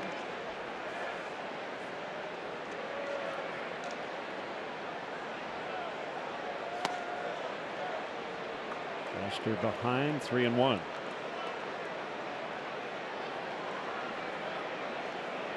Homer Bailey with 6 solid innings tonight. Allowed just 1 run. Jameson Taillon got rocked. 3 2/3, allowed 8. Popped up by Drury.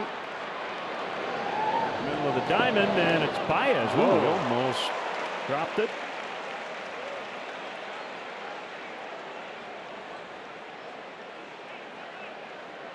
Mentioned Max Scherzer had to leave early tonight.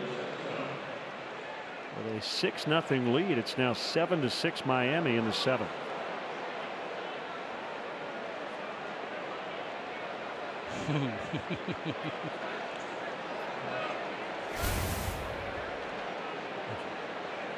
The look says it all.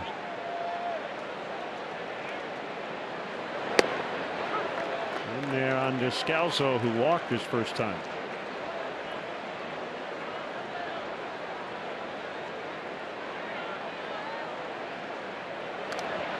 To trades the last couple of days. Jonathan Lucroy to the Rockies. Yu Darvish, Tony Watson, Tony Cingrani to the Dodgers.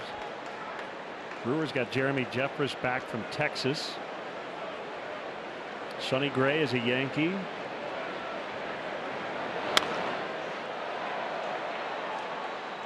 Addison Reed to the Red Sox.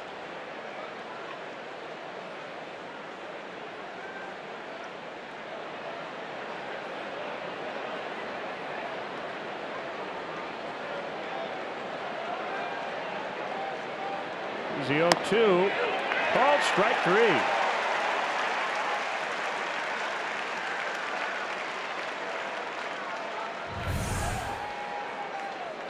That's number 8 for John. Yep, he's 1 away from 2,000.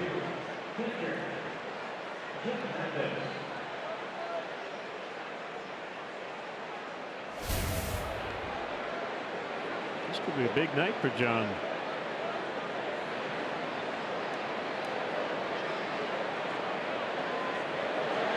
Kinsler is now with the Nationals. Astros got Francisco Liriano.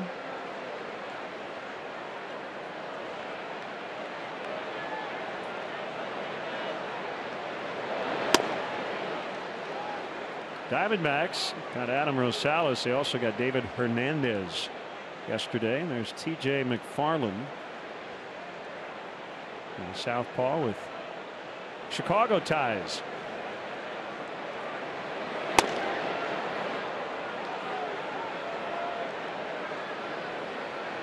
3-0 on the catcher Mathis.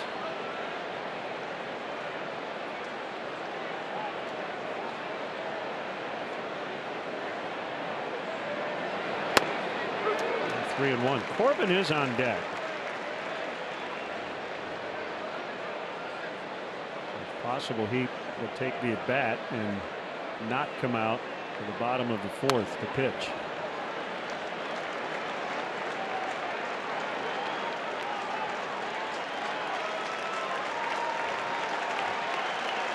3-0 with a 7-run lead. It's kind of like trying to hit the 5-pin in bowling, just throw it right down the middle a couple of times, and you'd be surprised if he did it again here.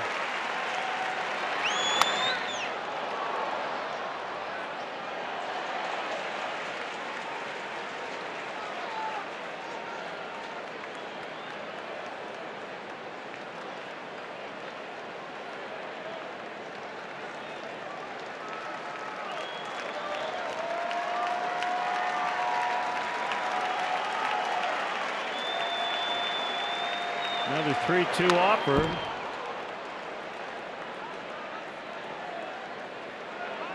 It's got a high pitch count tonight. Lots of strikeouts, lots of foul balls. Yeah, this is where you just try to create a little movement and see if you can get him to beat it on the ground.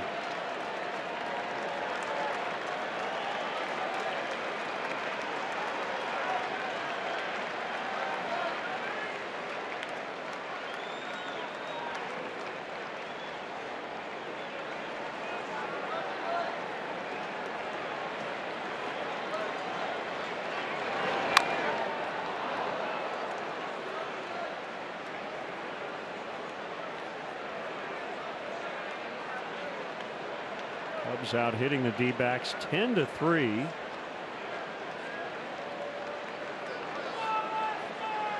3 of those hits have been home runs.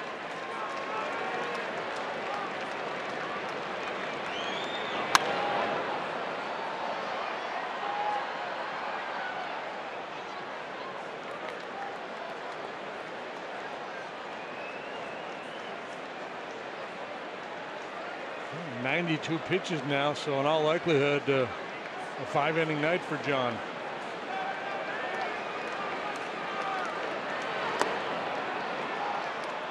And ball 4. And Corbin called back into the dugout. Will be lifted for a pinch hitter.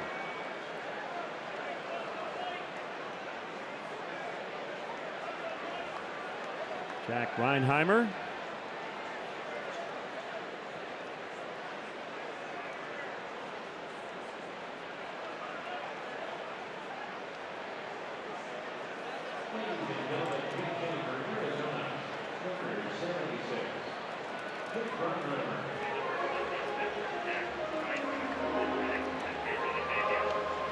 It's a major league debut here for Reinheimer.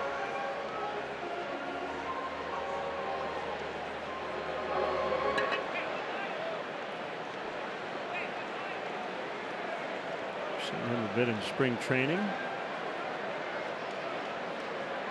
From Charlotte, North Carolina, went to East Carolina University. Swing and a miss.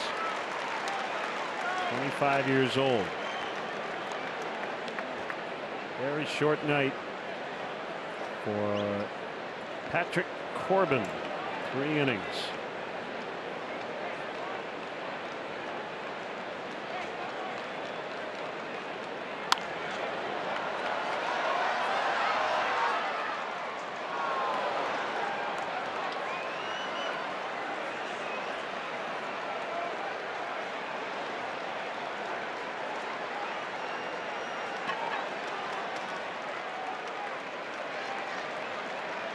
Runner at first, 2 gone. 8-1 Cubs here in the 4th.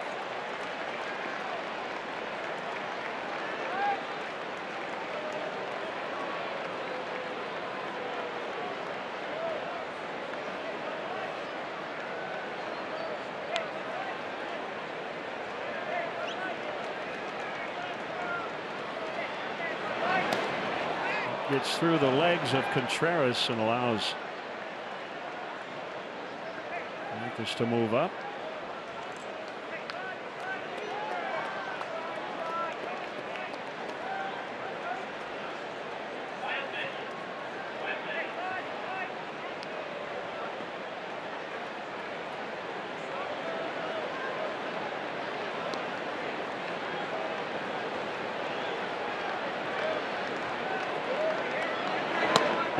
is number 2,000 for John Lester. What a night. 8-1 Cubs.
You be the judge.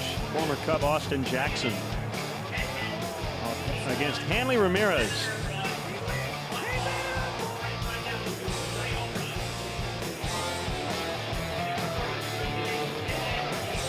Stuck the landing. Wow. Pretty impressive, yeah.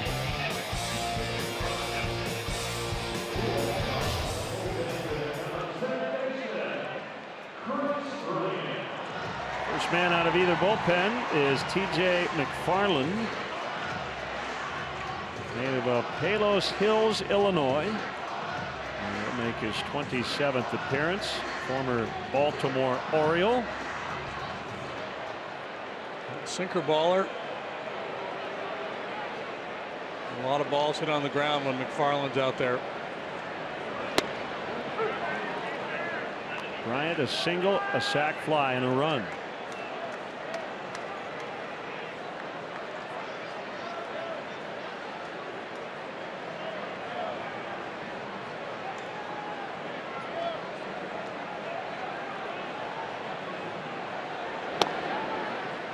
So in the long history of this game, only 24 left-handers have struck out more than John Lester. That's pretty darn good.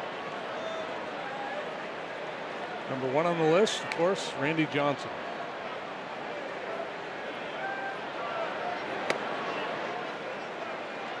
He finished with 4,875.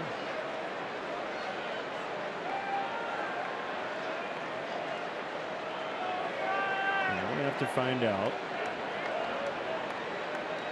Pitchers with 2,000 strikeouts tonight. They punched out number 2K.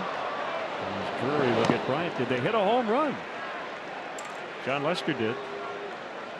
Somebody will be on it.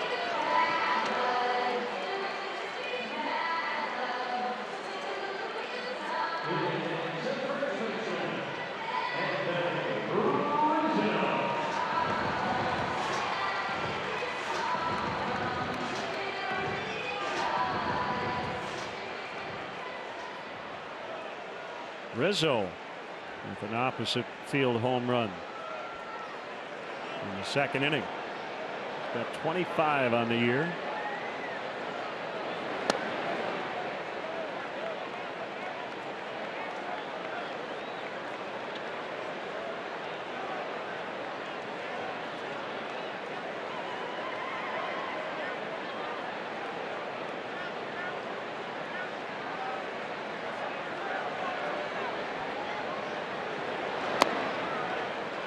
Well, Chris Kampka just gave us our answer. John Smoltz did hit a home run the night he recorded his 2000th strikeout, but it was his 5th career homer.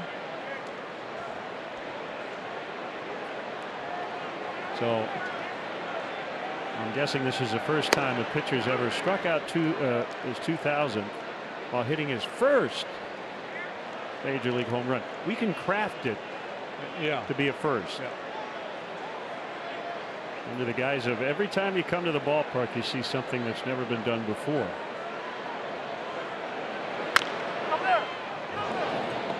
People will be able to have that conversation years from now. Folks that were at the game. Hey, we were at the game tonight. John Lester got his first major league home run, and he also recorded his 2000th strikeout that night.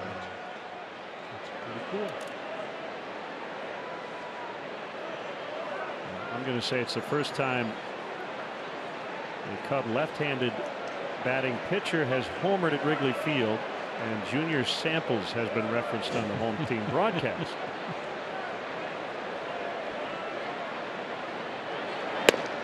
Called strike 3. And Rizzo's out. Celebrate the return of the school year Monday, August 14th, and then again on Tuesday the 15th. The Cubs are offering specially priced tickets to teachers, students, and academic professionals to watch the Cubs host the Cincinnati Reds. Included with your game ticket, participants will receive a commemorative fidget spinner. For tickets, visit Cubs.com/community nights. Patrick Corbin tonight, 3 innings, 10 hits, 8 runs, 7 earned, 1 walk, 3 strikeouts, 3 home runs allowed.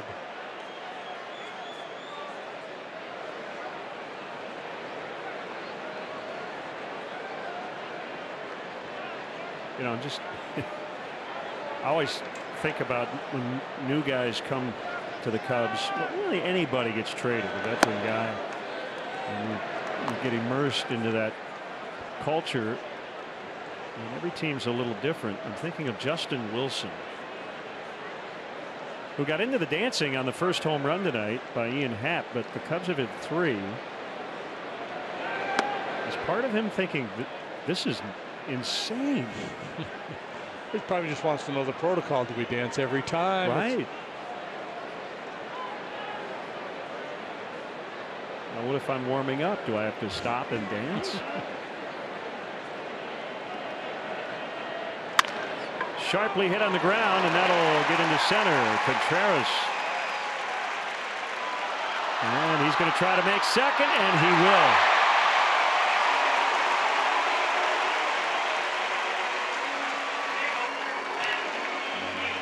Single and an error on Pollock.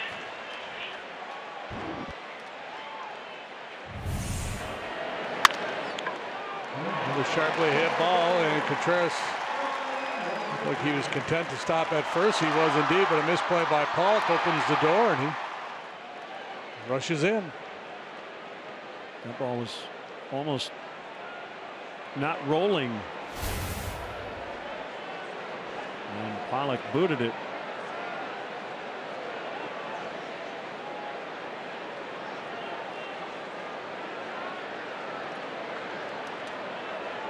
Diamondbacks haven't been very good as of late. They're at least 5 games over each of the first 3 months before 10 and 14 July. They came in 10 and 17 over their last 27 games. Battling some injuries that have held on to a wild card spot.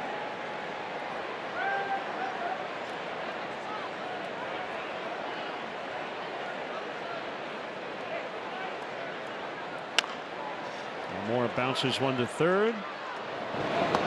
Throw by Drury, but picked up by Goldschmidt after 4. All Cubs tonight, 8-1.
Well, welcome back to Wrigley Field. Cubs on top 8-1 as we move to the 5th. Your Miller Lite game report.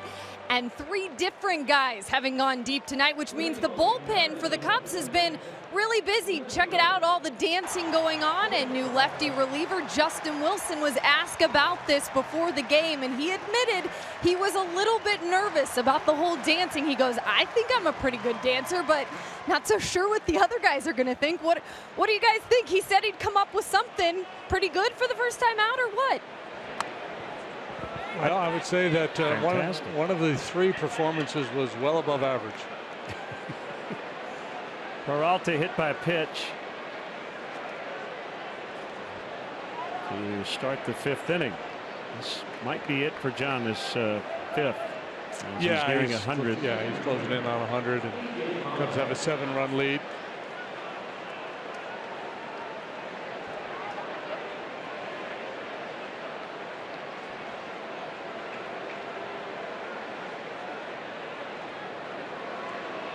Pollock has scored their only run.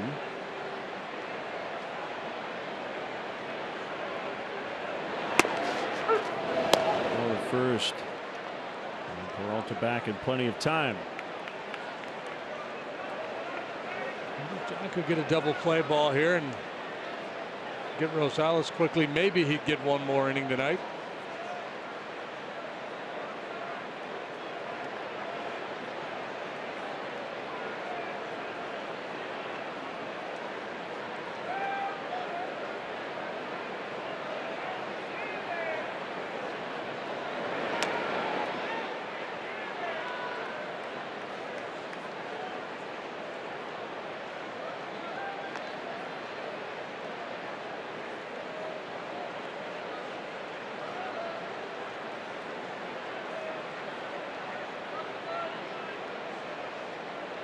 Sitting right at 100 for the night. 1-1. Smacked into center, base hit. 2 on, nobody out.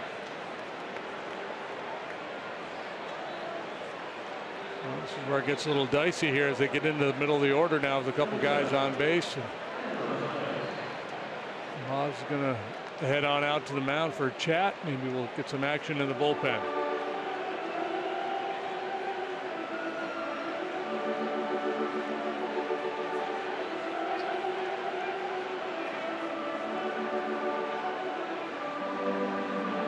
Rondon getting loose. By the way, MLB.com has a formula by which they measure Major League bullpens. The Cubs relief corps, the bullpen of the week last week. Congratulations, fellas. Do they get a nice timepiece for that, or I don't know. Gift card, maybe? Maybe they get a pen with a bull on it.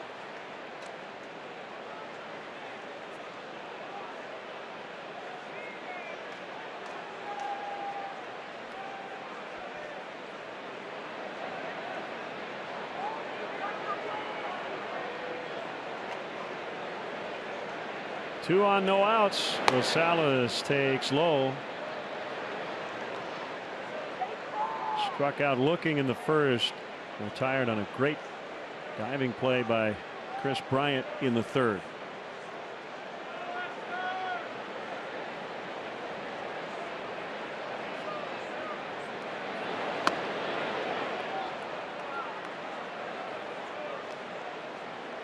Rosales has just a little Hunter Pence going, doesn't he? The high pants. And the high energy and the high pants, yeah.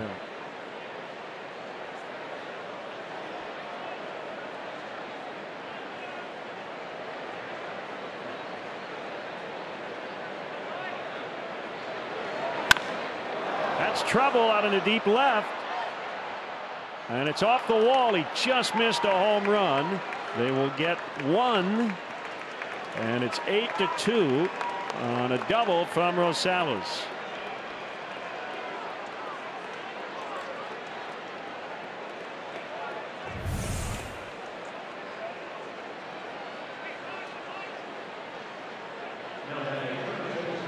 It's his sweet spot. Yeah, it's First game in a Diamondback uniform, and that's going to do it for John. He's not going to get through the 5 needed to qualify for the W.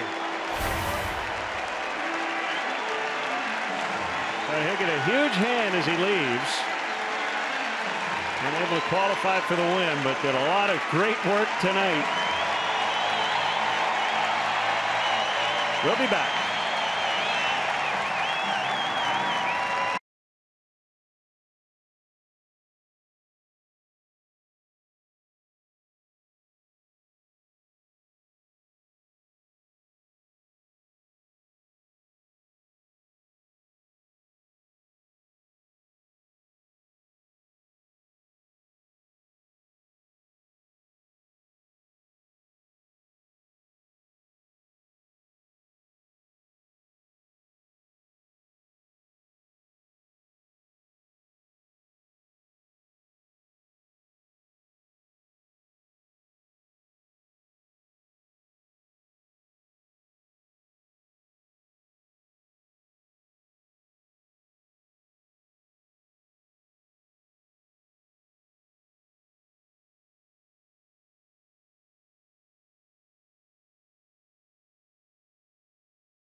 Weber's sauces and seasonings call to the pen. Call grilling flavor up to the bigs.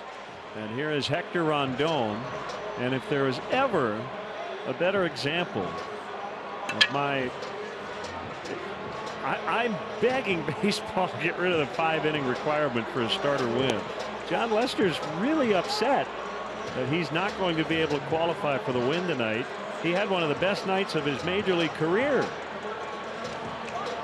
Yeah, just the pitch count caught up to him, and that's a tough call for Joe Madden too. Joe always refers to his veteran guys as his bulls, so he had to remove one of his bulls here and take away the opportunity to get a win. Lester obviously none too happy about that. I'm sure he felt like he could have limited the damage in this inning, but I also understand what Joe's thinking, that he's got Goldschmidt up here, and if he were to pop one, all of a sudden it really changes the nature of the game. It's a hot, steamy night, a lot of pitches starting to tire.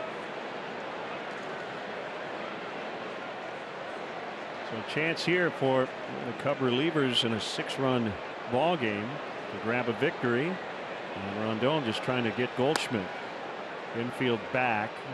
Goldschmidt 3 out of 5 with a home run against Hector in his career.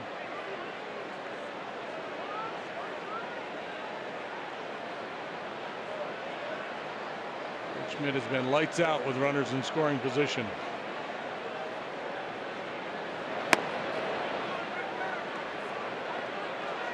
.354 hitter against the Cubs in his career coming into this ball game.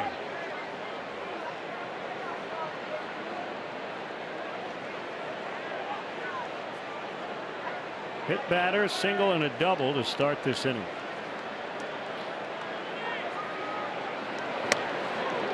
Cut and miss, 98 on the Heat.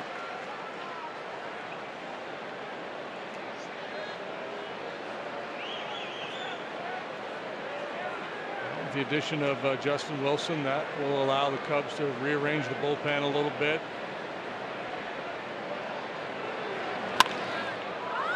Fly ball to left, not deep. Happ will make the catch and the runners will hold.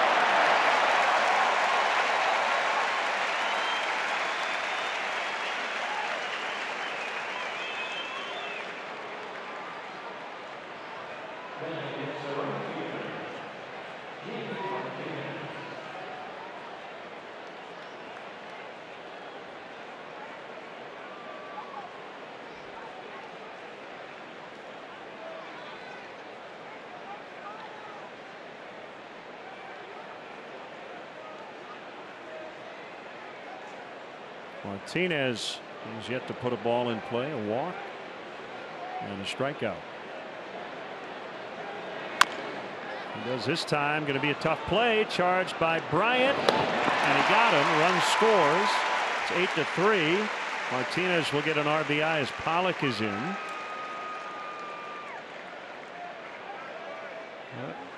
Important out recorded to dangerous man Martinez. Nice play here by Bryant. Realizing he had time to go ahead and glove that ball. Martinez, who does not run particularly well, going down the line.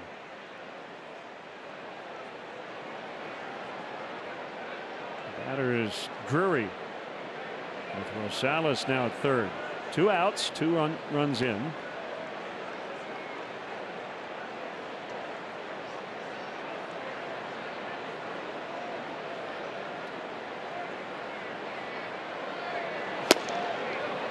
Just missed.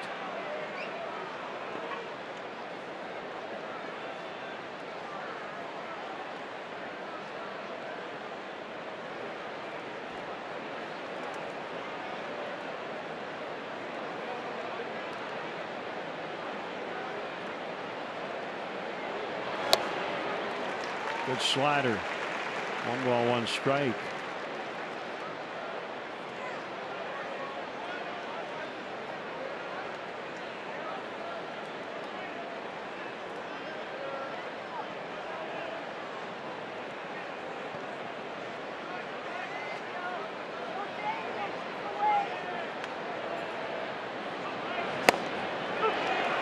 Yeah, 98 with good movement, good action on that 2-seamer. He's only allowed runs once in his last 13 appearances. Unfortunate for him, it was 4 runs put up by the Cardinals against him. Back on the 21st of this month, he's charged with a blown save. Did not record an out in that outing. Bounced back to pitch well after that. Hey, he was part of the bullpen of the week. That's right.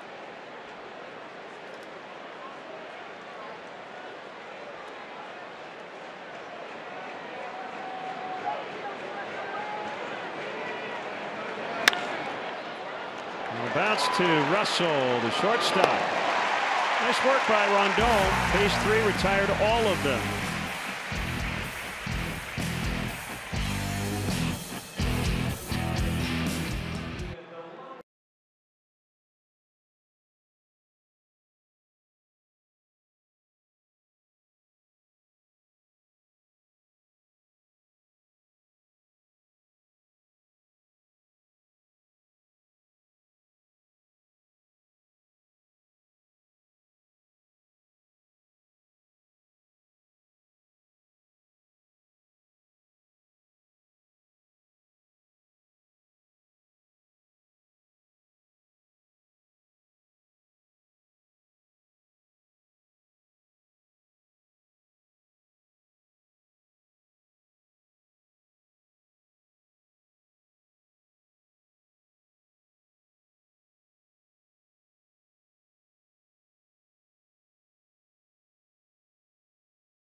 Boy, Carlos Zambrano working hard tonight.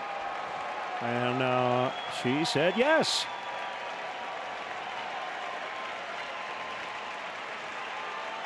Does she know that's not Chris Bryant?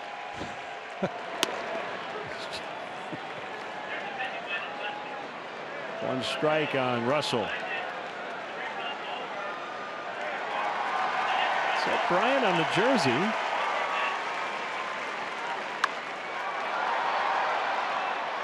Pollock makes the catch. Maybe he plays third base for his softball team and his name is Ed Bryant or something like that. Well, congratulations.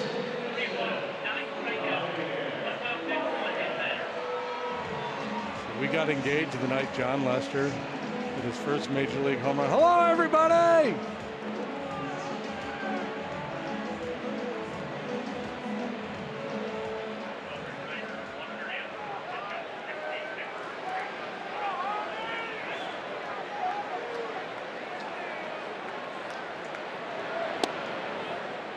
Ball one to Baez.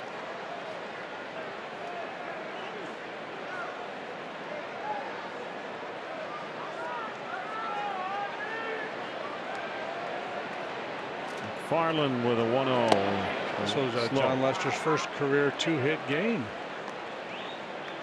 Everybody in the Cub lineup with at least 1 hit except for Javi Baez, and he's up there right now looking to join the party, and Brian Dunsing is getting ready in the non-dancing Cub bullpen.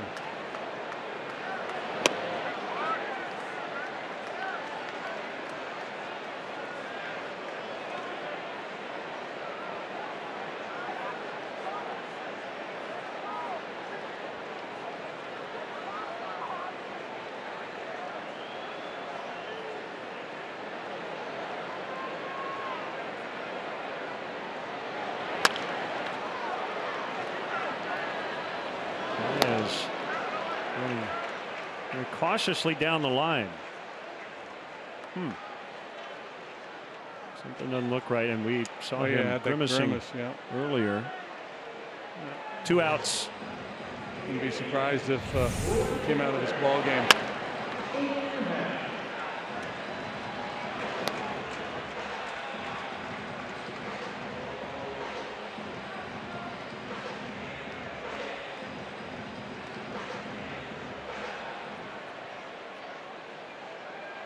Maybe hit himself with the bat.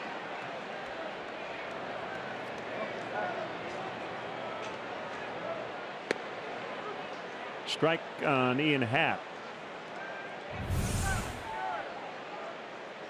Let's check out the backswing. Yeah. Barrel to the ankle.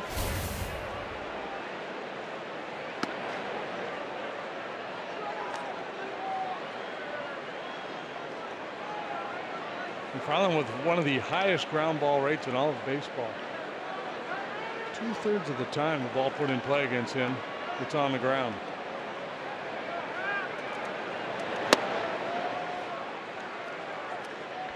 So we got a couple guys on. You need that double play ball. He's your man. Reds beat the Pirates. It's a final 9-1. How about this? The Reds are 7-1 against the Pirates this year. Hey, there's a ground ball. And the Cubs go 1-2-3 for the first time tonight.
group, the spectacular collision of comedy, theater, rock concert, and dance party all rolled into one. Catch our boys in blue at the Briar Street Theater. Call 800-BLUE-MAN or visit blueman.com.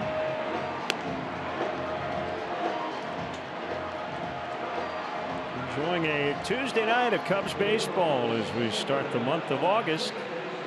Cubs surging, looking to make it 14 out of 17 coming out of the All-Star break, leading 8-3.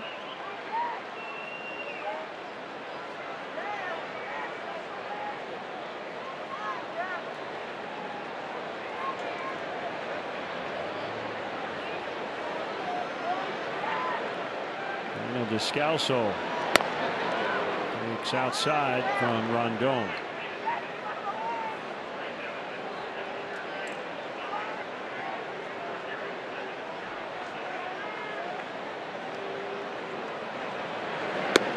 It's in there for a strike.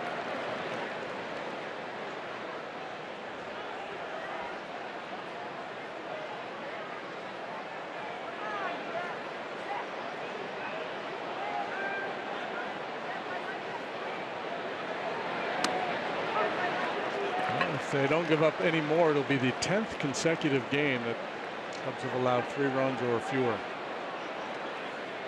We'll usually get it done.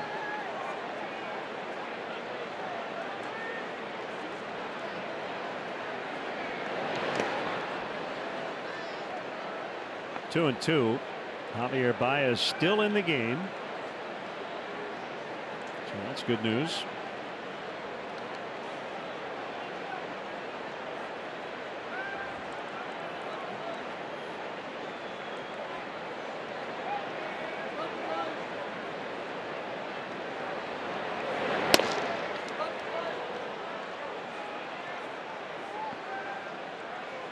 Full count on Descalso. Catcher Mathis on deck.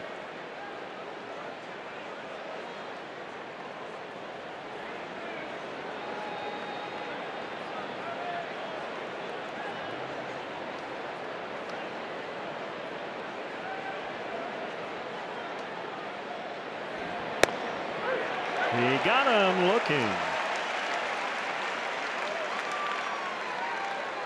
Follow Cubs baseball live with the MLB.com at-bat mobile app. Stay connected to the game's best players all season long with Game Day, live game video highlights, radio broadcasts, stats, news, and more. Download MLB.com at-bat today. It's your #1 app for live baseball. Squat thrust. Ready, begin.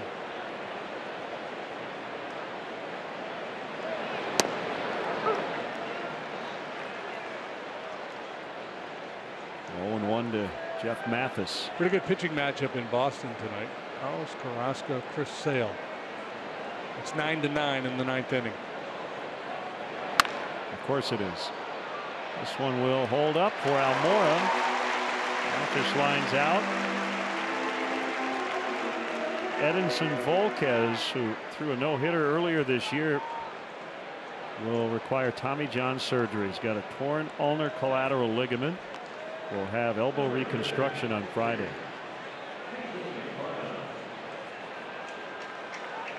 So you look at the timing. He signed a 2-year contract in the offseason.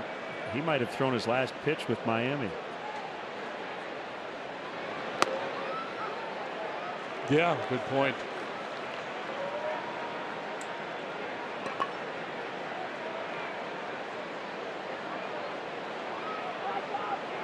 We're going to get an AB here.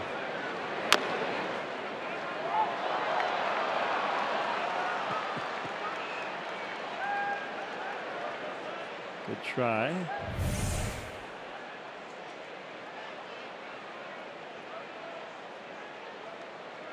It was only 4 feet foul.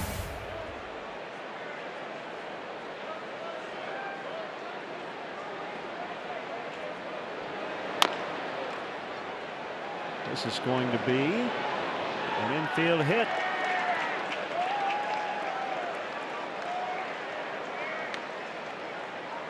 I wonder if that's a first. I wouldn't be a bit surprised. That is the first career hit in 5 at-bats for McFarland.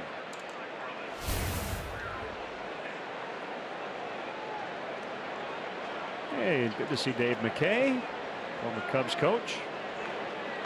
And here comes Joe. That looks to be it for Rondon.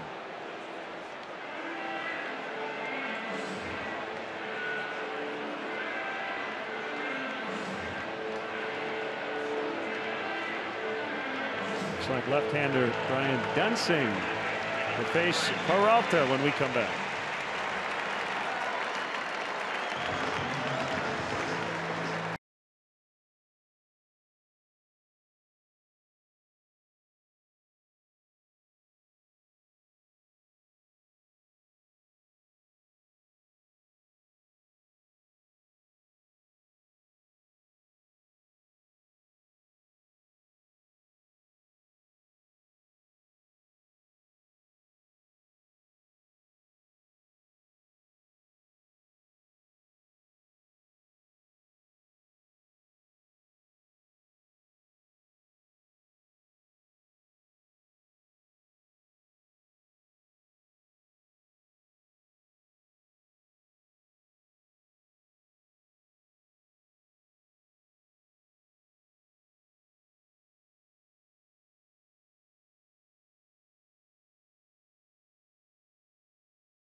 Weber sauces and seasonings called to the pen. Brian Dunsing came into the game. It appears as though John Jay was coming in and he went right back out.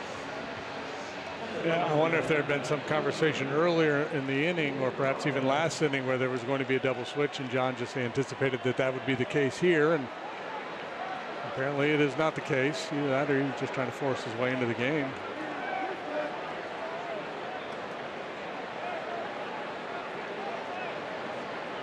Put me in, coach.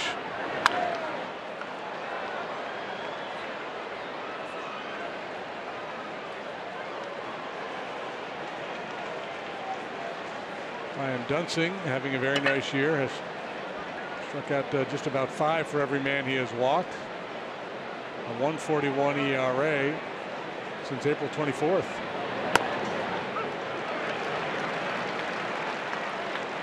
Two strikes to Peralta. A lot of times it's just a hitter or two at a time, but he's been very efficient, very effective. A quick pitch. A big league debut tonight. Ahmed Rosario, 21-year-old shortstop for the Mets. Good for the Bad News Bears, didn't he? Ahmad, get out of the tree. It's a kid they were talking about when we were there earlier this year, right? The big prospect. Rafael Devers 4 for 4 for Boston last night.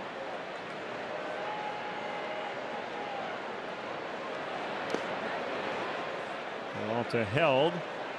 Looks like Yu Darvish will make his Dodger debut on Friday against the Mets. Well, it was good of Clayton Kershaw, if he was going to get hurt, to do it before the trade deadline so the Dodgers could respond accordingly. And we got a good one in Darvish.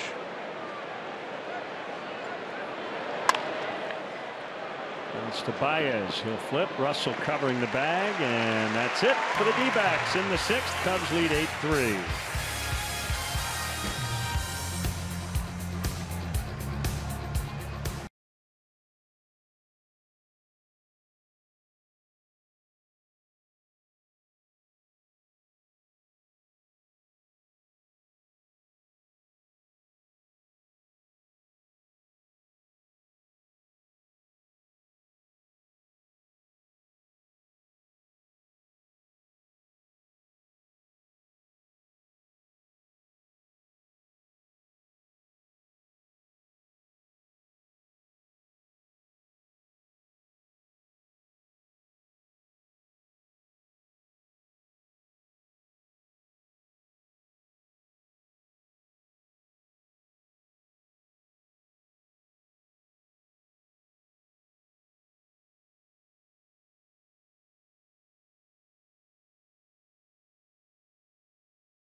Is Roger Bennett from Men in Blazers as he stops by to talk with Pat Boyle about his love for the Bears, living in Rogers Park, and the MLS All-Star game that's being played tomorrow night at Soldier Field. Roger Bennett tonight on In the Loop Prime.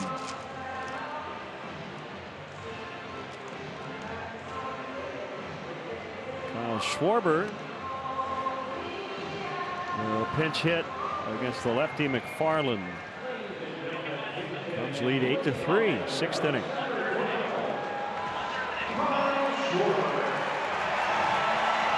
lot of left-handed bench tonight for the Cubs.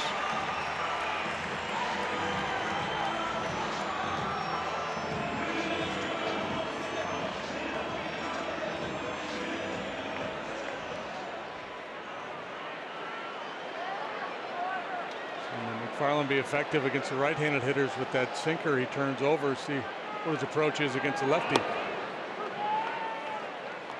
Grab the outside or strike.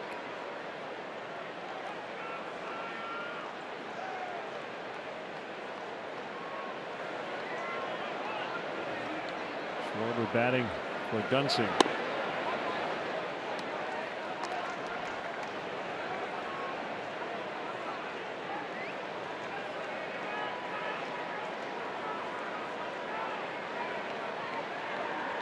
Big night last week on the south side. 2 homers and a triple. A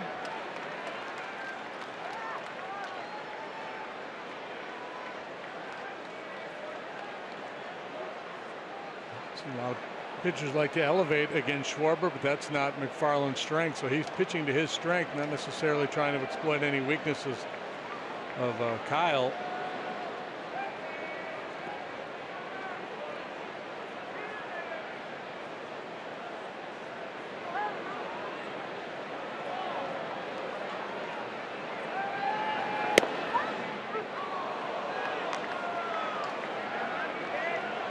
Evens it up 2-2. Sonny Gray expected to debut with the Yankees on Thursday.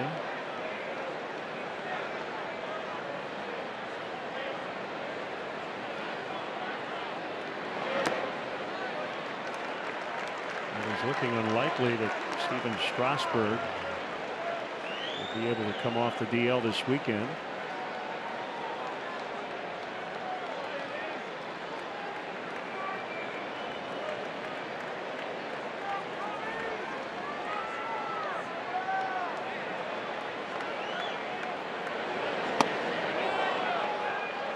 Ball 4, leadoff walk.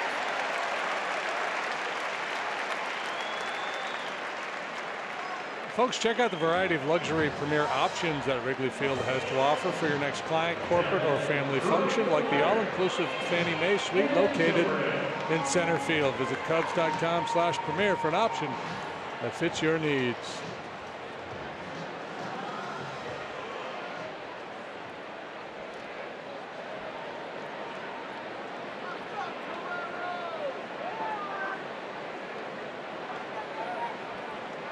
Zobrist has reached twice, once on a hit, the other time on an error, and scored both times.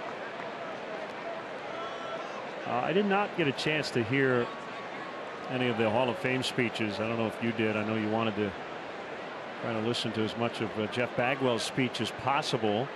But one thing I did hear, which was really cool, it says so much about what a great guy Tim Raines is. He paid homage to Jonah Carey, who grew up an Expos fan and had really been pounding the drum for Raines to get into the Hall. As Schwarber is going to try to get to third, and he will. Ball gets by. Schwarber is going to stay there.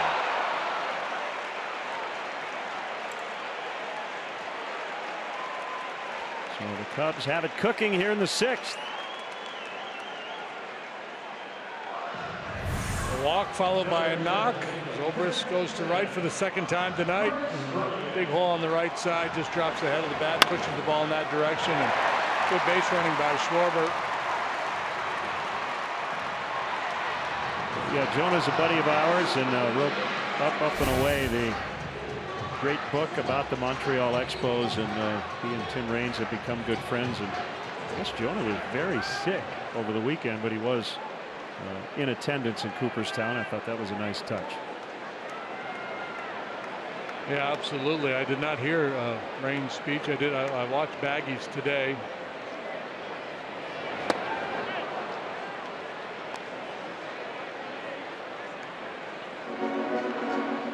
Strike on Bryant. Now, would Jeff be the kind of guy who would write his own speech, or would he get some help? He would probably write his own. He's not a guy who relishes public speaking or a lot of attention. As a matter of fact, that's one of the first things he said. Like, everybody here from Houston knows I don't really enjoy a lot of attention. Did a nice job thanking so many people along the way. Talked about his relationship with his dad and growing up a Red Sox fan.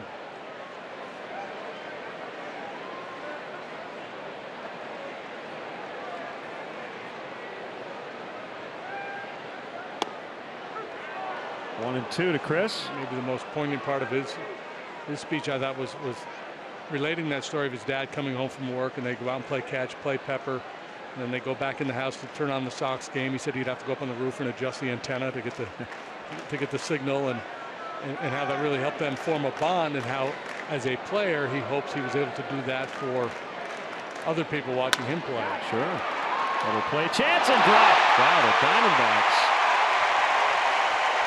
have not played a very solid game. That should have been an easy 6-4-3.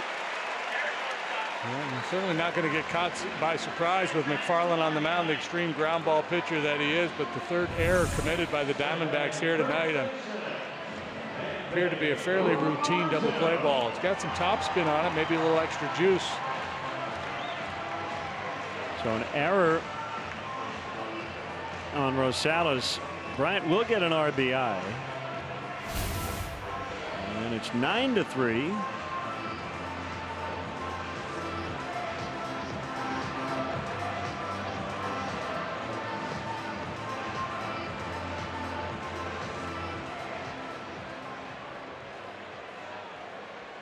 That is their third error. Third error. Cubs have 12 hits, 3 home runs.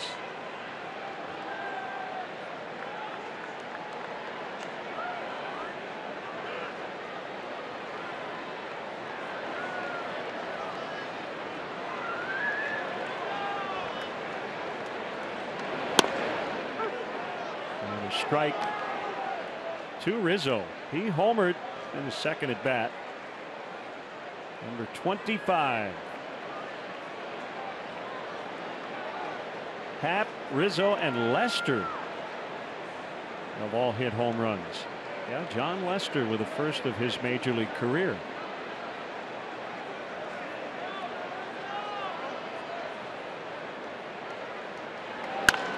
Ground ball in the left. Zobrist to third. He'll put on the brakes. As Gary Jones stopped him.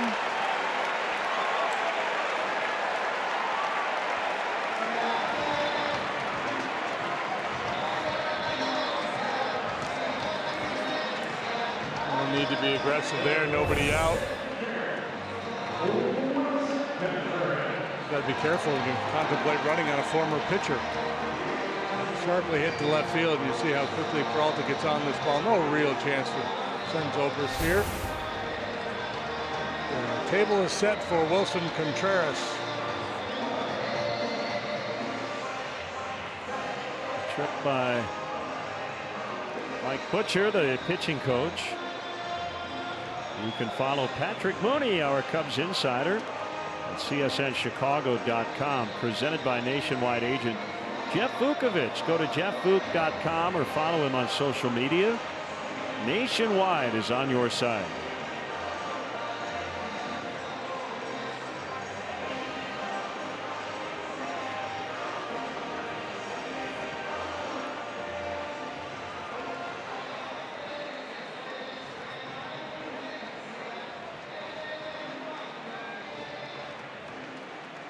So Contreras with the bases loaded, a run in.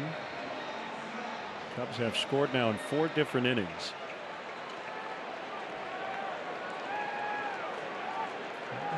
not been content to settle for singletons here tonight.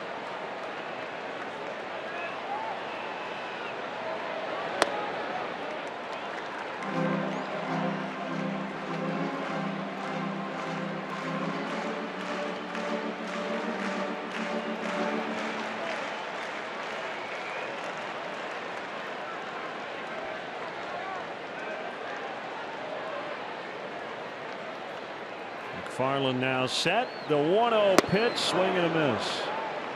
And a let up. Pretty good work. Small sample size. With the bases loaded. Yeah, he's been the Cubs' best with runners in scoring position this year.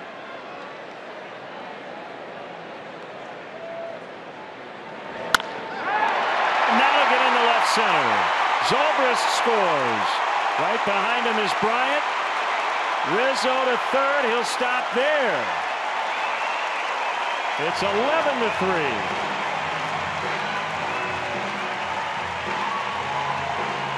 And not content for a singleton again here in the sixth. Another crooked number goes up on the board. Still nobody out. It was a .365 batting average for Contreras with runners in scoring position prior to tonight's ball game.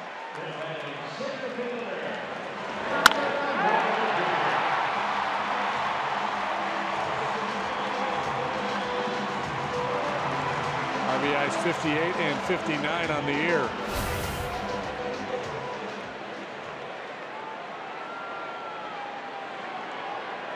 Well, it looks like McFarland is going to have to wear it here in this sixth inning. Nobody up in the Diamondbacks bullpen. That might have been what Mike Butcher told him.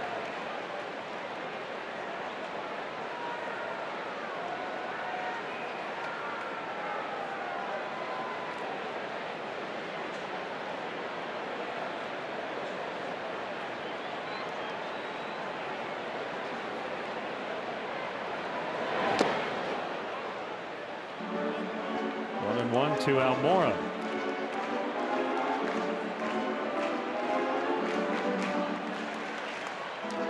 Starters didn't go very deep. Corbin went 3. John Lester went 4+, but he was a lot better than Corbin was.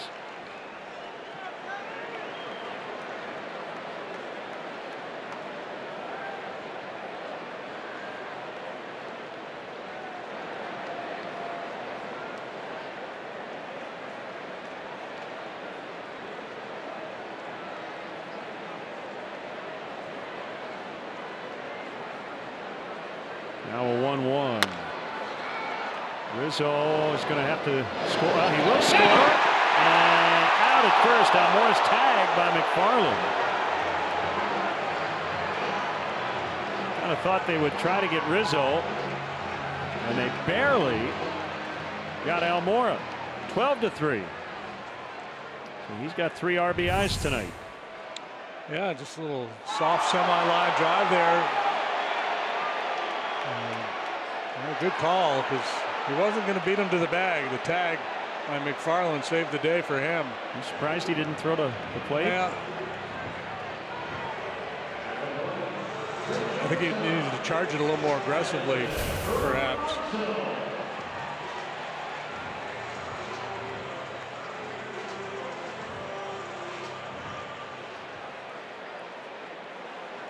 Contreras now at third. Russell the batter. Infield pulled in.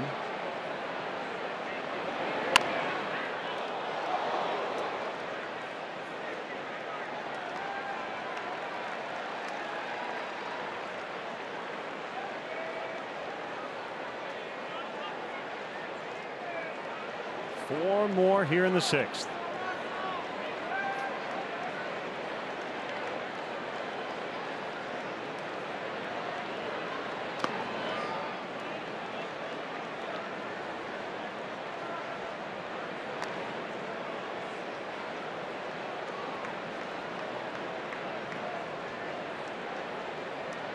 Headed to the ninth in Milwaukee. Brewers have a 3-2 lead. Look out. Oh, the bat just went flying over the home dugout.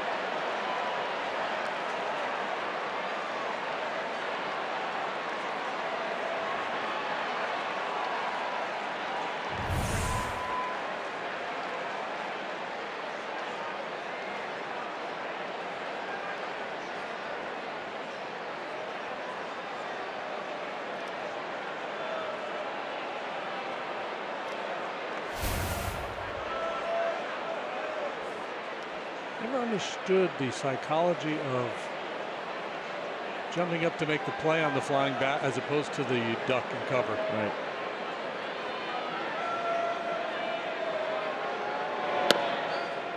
Two and two.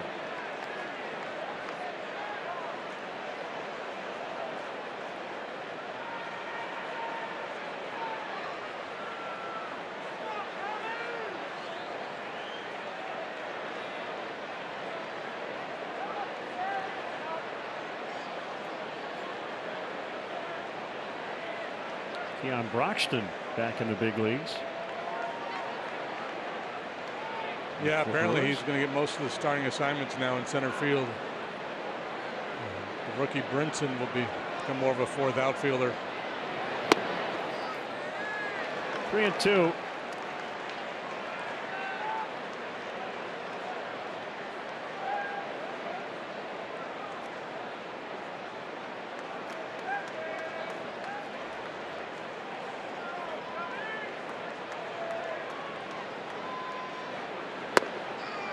Ball four. Yes.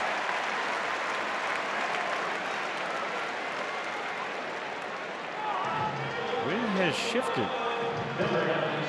Blowing in. Little natural air conditioning off the lake.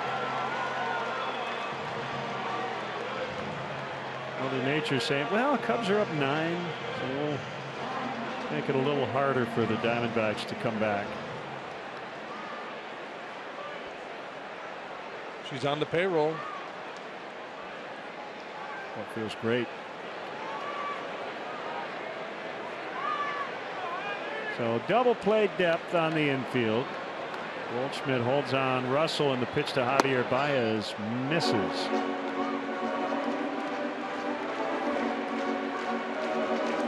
Indians lead at Boston 10-9, bottom of the 9th there. It's Jorge De La Rosa.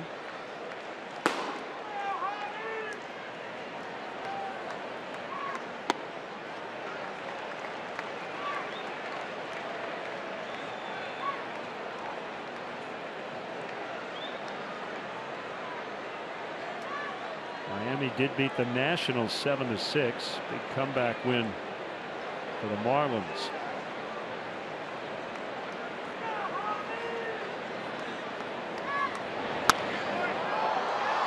Marlins don't have a chance, do they? Are they in this wild card hunt at all? Marlins? Yeah. Nah, they're 5 under. I'm going to go with probably not. The Orioles, Dan Duquette, he held on to Zach Britton. He thinks that they could still make a run, and they won tonight 7-2 over Kansas City. So they're within 2 of the 500 mark with their 4th straight win.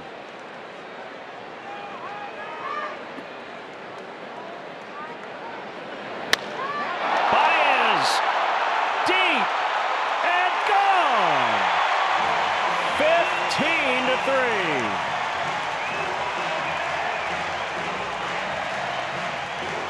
Javi had hit it on the ground his first 3 times up. It had been a frustrating night for him, including rocking himself on the ankle with his bat last time. But everything feels a lot better right now. Everybody in the Cub lineup with at least 1 hit tonight.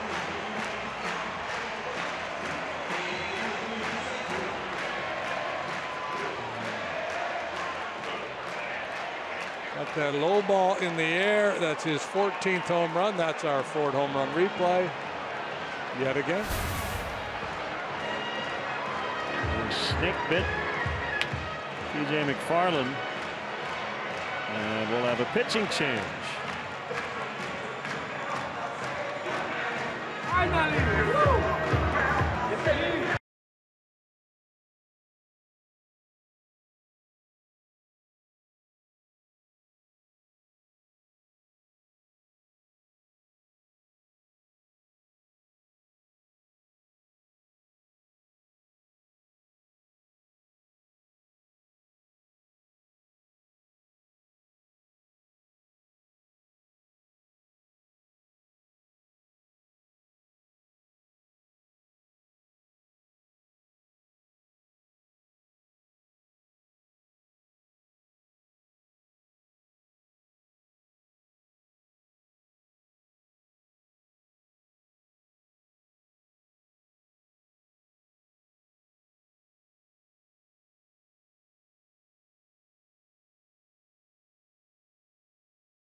lefty Jorge De La Rosa. In a 15-3 game Cubs with a new season high in runs scored. They had scored 14 runs twice previously.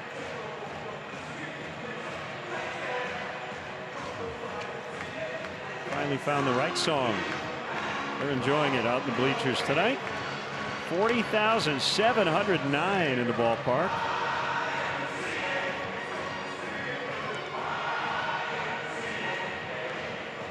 People get pretty geeked up for the YMCA. You've got Patrick Mooney here.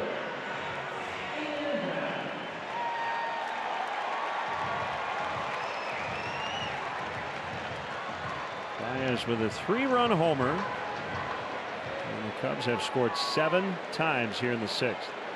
No fun coming into a game like this. You want to take the phone off the hook down in the bullpen, but somebody's got to do it. And McFarland was good for a couple innings. He just ran out of gas.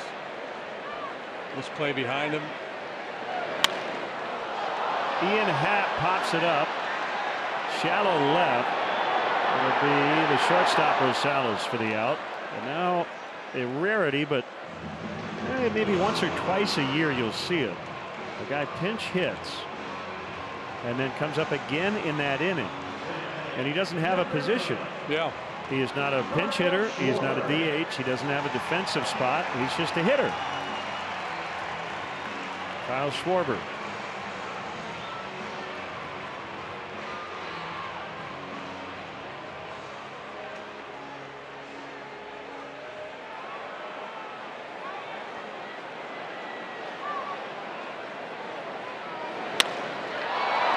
Base hit.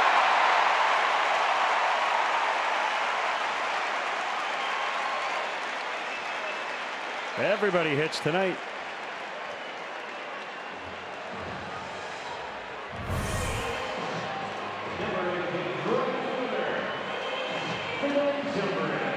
La Rosa trying to work that ball down around the knees, and again Schwarber's pretty good down there.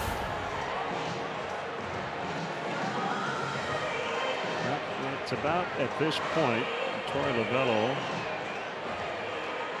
is asking a Gregor Blanco or Chris Herman. Anybody want to pitch the 8th? Daniel Descalso's pitched before. Maybe it'll be him. Yeah. Hey Daniel, you got 3 in you tonight?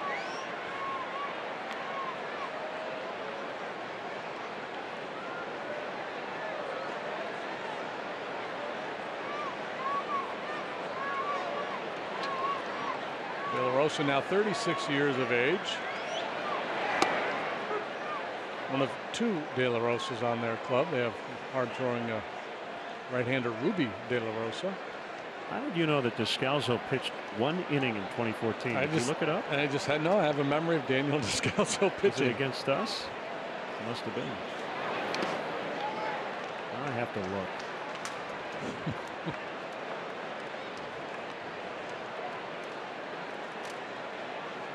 Fits the mold right of the position player pitcher too. He got 1 out in 2014. And it was against the Cubs in a 17-5 loss. You're good. I remember a lot of really unimportant things.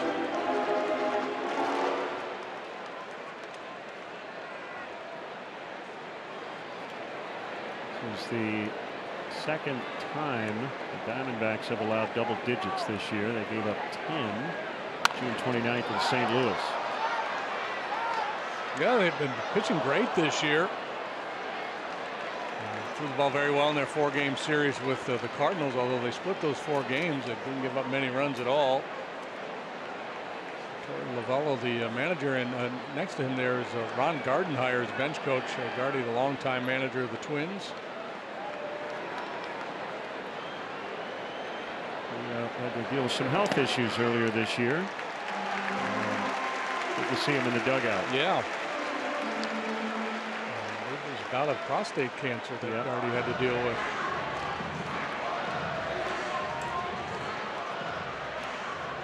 Zobrist walks. Here's Bryant.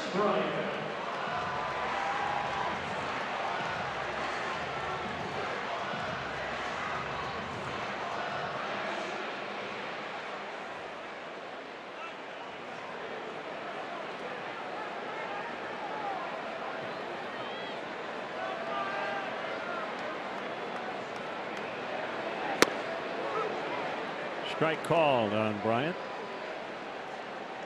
12th Cub to bat in this 6th inning.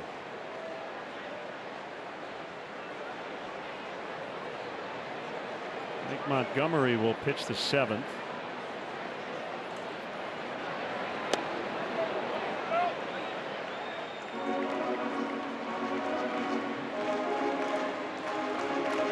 Love the Drake.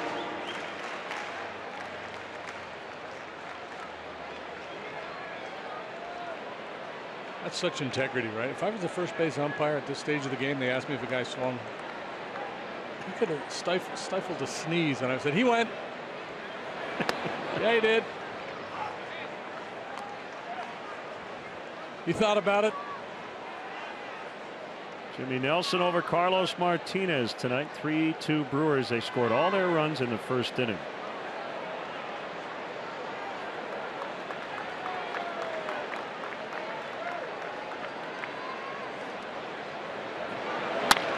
Ground ball to short. And that'll do it. But a big 6th, 7 runs to hopefully put this one to bed. 15-3.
Is presented by Benny's Beverage Depot. We're going to give it to John Lester. First major league home run, first 2-hit game of his career, and his 2000th major league strikeout. Benny's Beverage Depot, the official champagne provider of the Chicago Cubs.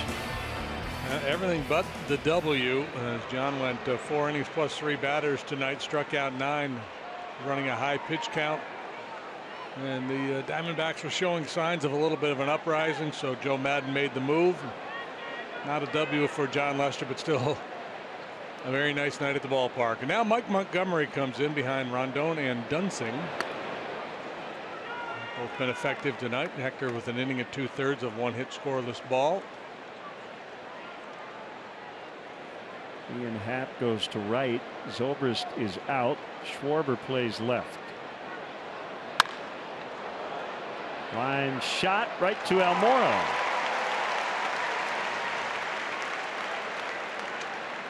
That's Almora. Country music star Michael Ray will conduct the stretch coming up.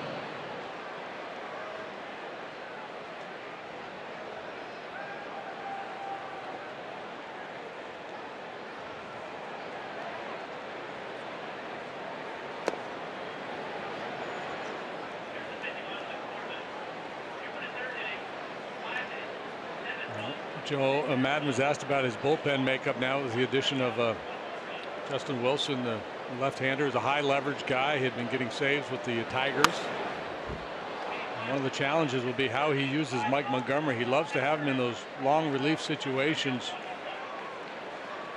coming in behind a right-hander. But Joe said, I can't just wait for those moments because sometimes they're far and few between. You guys get on a roll and you don't have those opportunities. So I'm going to have to be willing to use Mike in other situations to keep him sharp.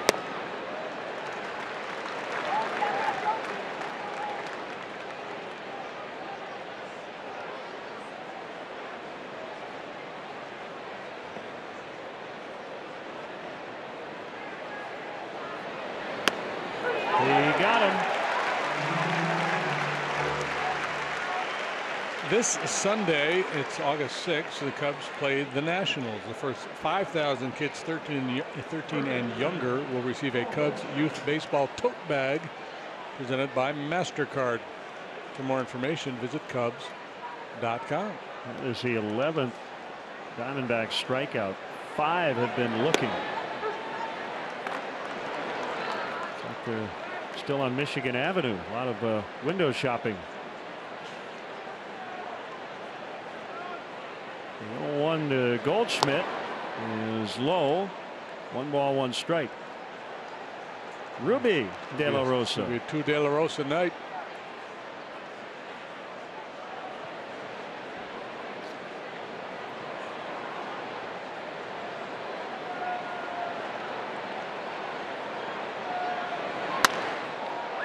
Line shot off the tarp.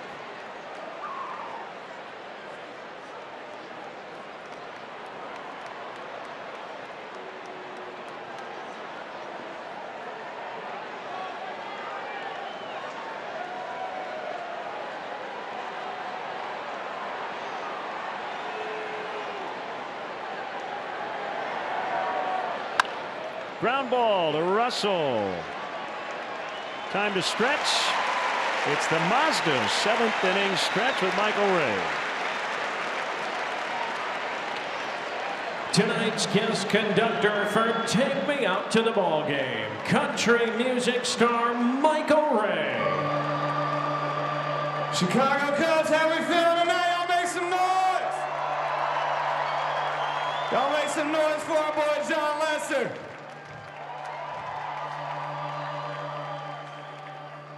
Gary, you ready? Let me hear ya. A 1, a 2, a 3. Take me out. Take me out to the crowd. Buy me some peanuts and Cracker Jacks. I don't care if I ever get back, 'cause it's root for the Cubbies. If they don't win, it's a shame, 'cause it's 1, 2, 3 at the old ball game. Go Cubs, baby!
This De La Rosa is right-handed and throws extremely hard. He's only pitched 8 times.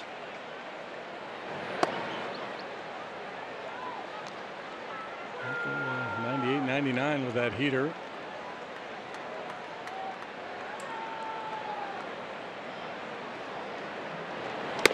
Orlando Rodney's the closer. Archie Bradley has done a very nice job setting up.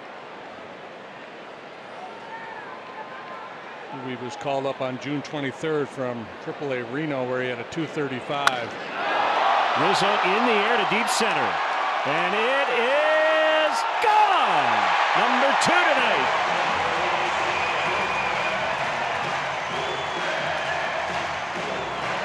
(16-3).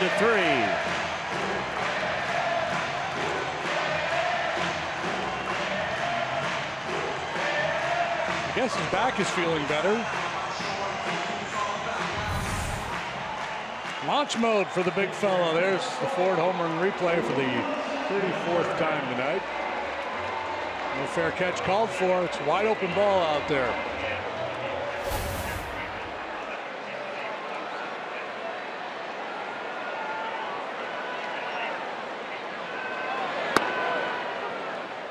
Fastball strike to Contreras.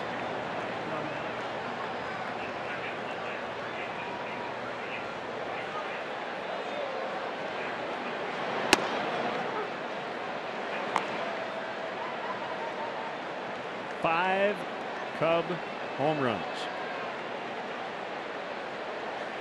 Cubs usually win when they hit 5.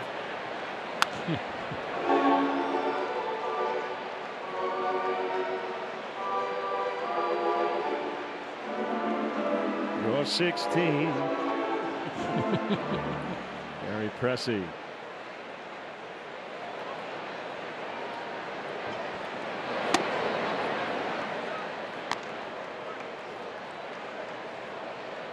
Alex Avila is saying, you guys score 16 every night? He's taking credit. He's saying, see the karma I bring to this club?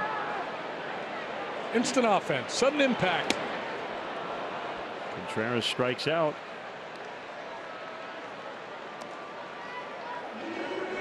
Hey, Cub fans, tee it up at Whistling Straits, site of the 2020 Ryder Cup.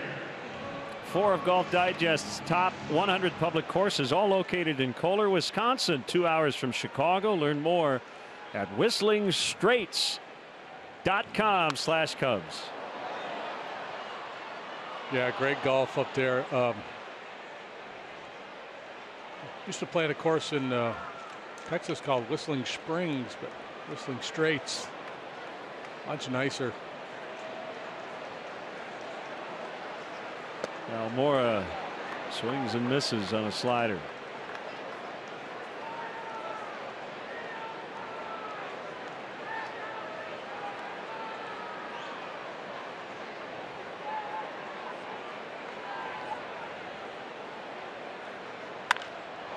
He drives it out into deep left, and it's caught on the warning track by Peralta.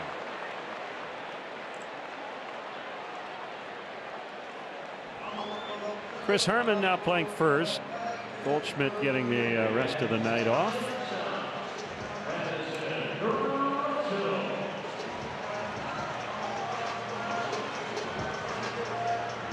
Yep. You see managers do that a lot. Blowout game, get their everyday players off their legs a little bit.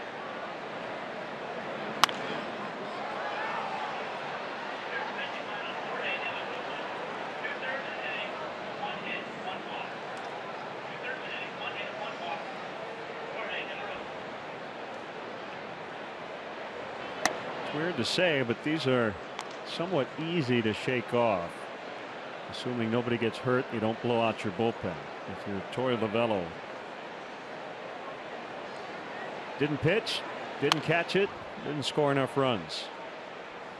Probably going to lose on nights like that. Yeah, and it's not the kind of night where, as a manager, you're going to go home and second guess any decision you made that cost your team the ball game. That's for sure.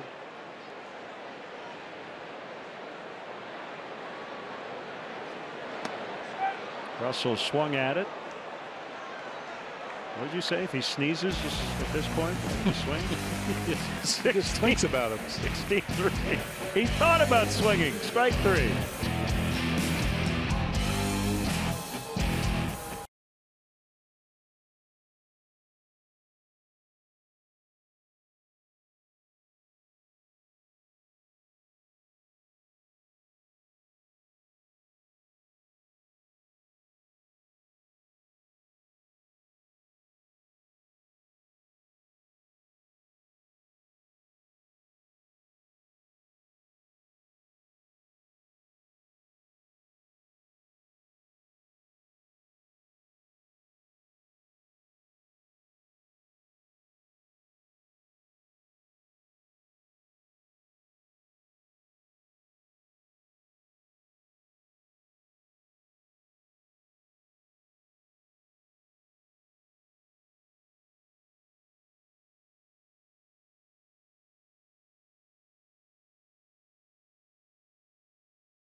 E-Click is located right here in Chicagoland and rated A+ by the Better Business Bureau. E-Click Lending.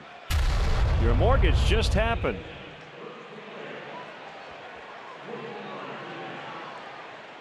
Fun night at the old ballpark. 16-3, 8th inning.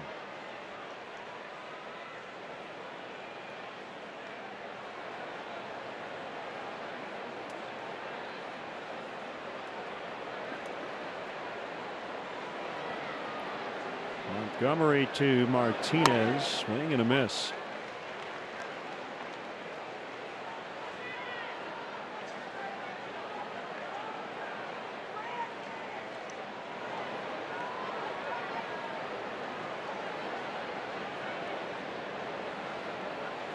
That win for Jimmy Nelson tonight was his first against the Cardinals. He was 0-8 with a 7 career ERA. I guess he was about due. He's having a very nice year. He's emerging the top of the rotation guy.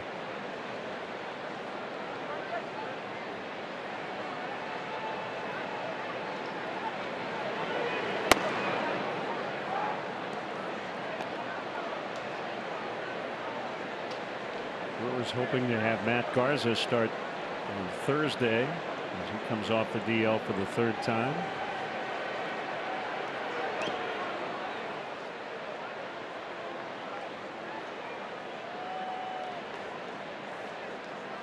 Dodgers won again, 3-2 in Atlanta.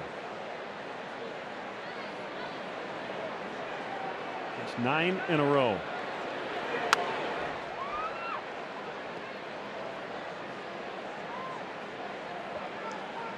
Braves have dropped their last 6. This is the 3rd time the Dodgers have won at least 9 straight. They're 75-31. Kenta Maeda with 7 shutout innings tonight. Cody Bellinger hit a home run.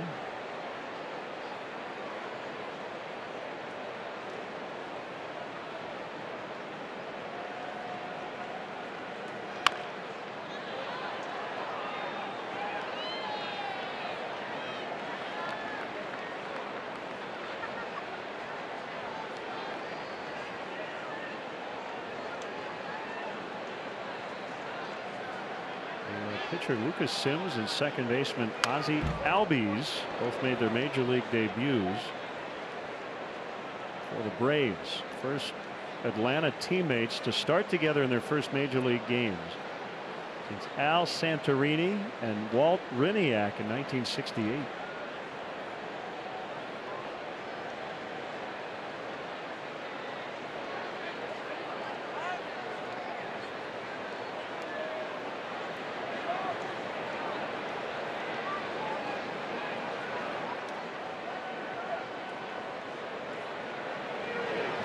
Swing and a miss, strike 3.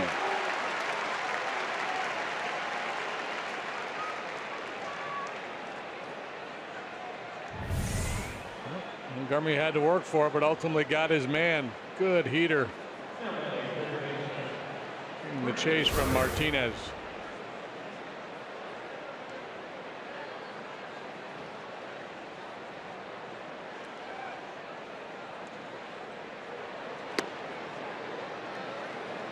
Wild game in Boston. Yeah. Red Sox won it 12-10.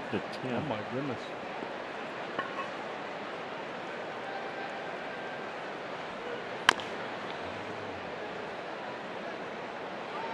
They must have hit a walk-off home run. Yeah, it was.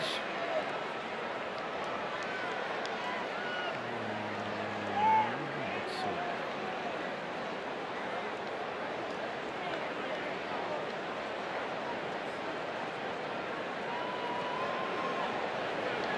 Christian Vasquez, catcher.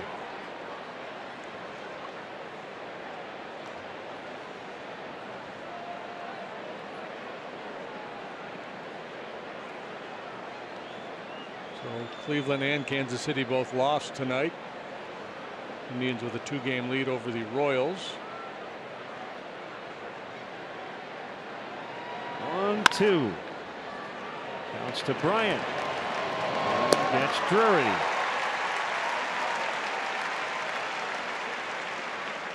Coming into play tonight, the Diamondbacks had a half-game lead over the Rockies for the first wild card spot in the National League. Rockies are playing the Mets.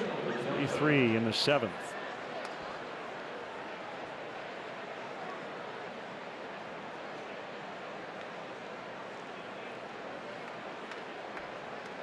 So as it stands right now, 3 National League West teams would make the postseason.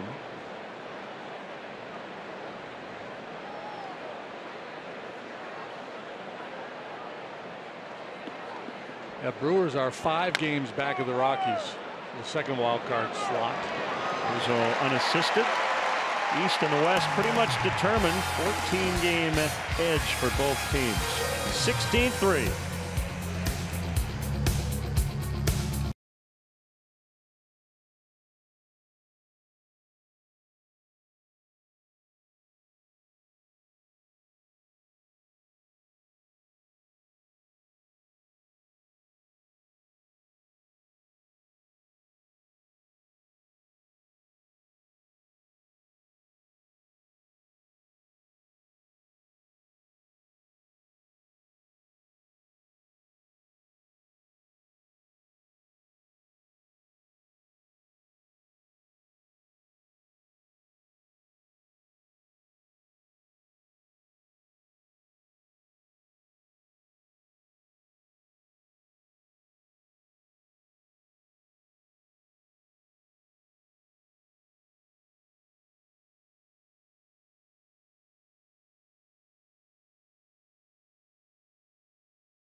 Deshays, you had Daniel Descalso as your top choice to pitch, and here he is. Yeah, he's just one of those guys, a utility type player, veteran guy. You know, you hope he's going to go out there and not hurt himself or anything silly. You know why Lovello picked him? He's got a career ERA of 0 against the Cubs. Yeah. Sionetta now playing third. Drury over to second. Gregor Blanco's now in right. The challenge here for Descalso or any other position player that pitches is to make sure you defend yourself. You're flipping it up there at 75. You're just playing a little catch, and all of a sudden one comes back at your coconut at 110 miles per hour. You're not used to it. I mean, it seems counterintuitive to say it that a major league infielder would be vulnerable. You see him ducking there.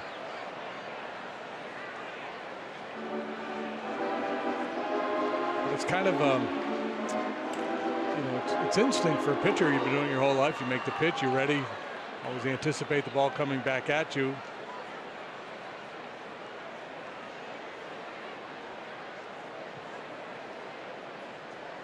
The play would be to go Ephus pitch and then start backpedaling. It's a way foul.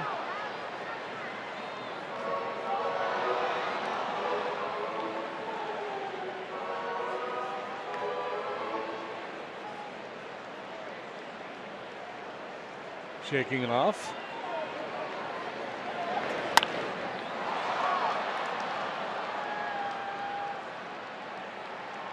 Caught by Pollock.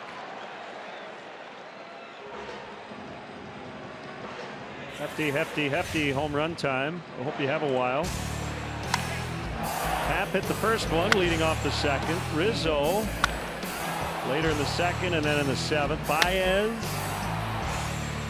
3-run homer in the sixth. John Lester, the first of his career, for the opposite way.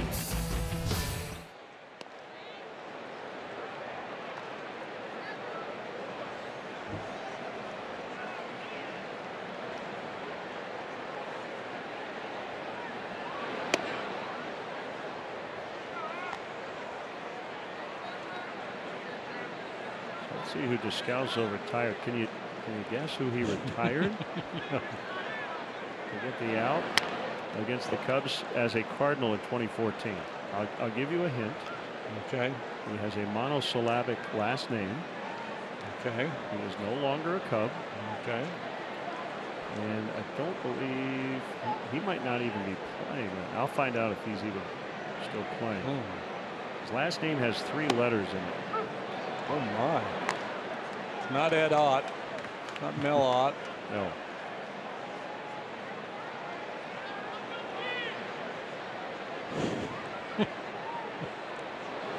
He's currently playing at Double-A in the Red Sox chain.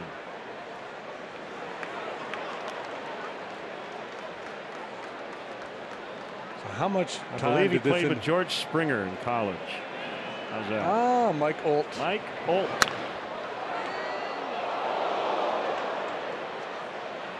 I should have got Olt when I went with Ott. You were close.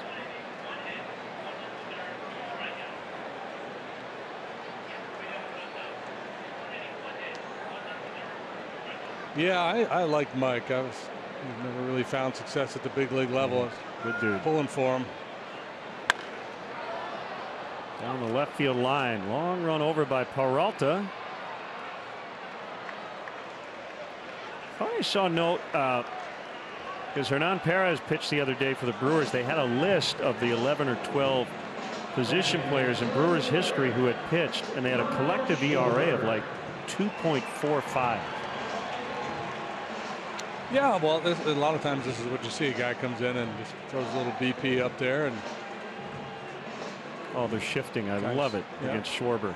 Why not? That's where he generally hits the ball. And this time he hits it deep to left and right at the wall. It's caught by Peralta. Almost saw another Cub homer. Descalso has faced 4 in his career. Retired them all.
14 hits.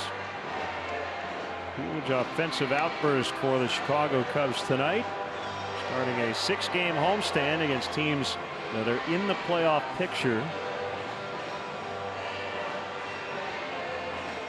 Hector Rondon likely to get the win tonight.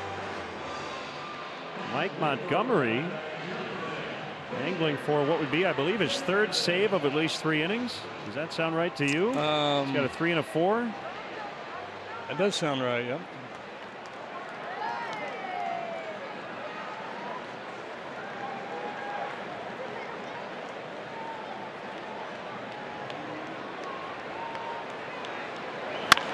And a ground ball base hit. Mathis will lead off the 9th.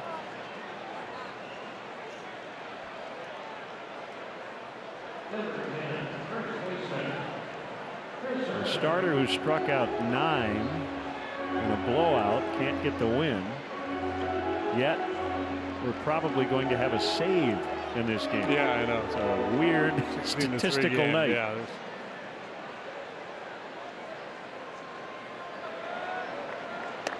we won a few years back, Rangers and Baltimore. It was 30 runs, so 30 to 3 or something and there was like that. a save. Yeah.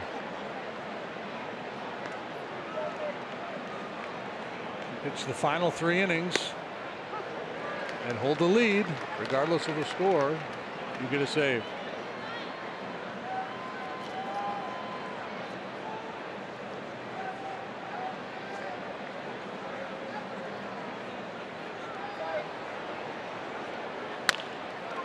Bounce to Rizzo, and Montgomery covering. And we get Herman for out number 1. That'll bring up Peralta.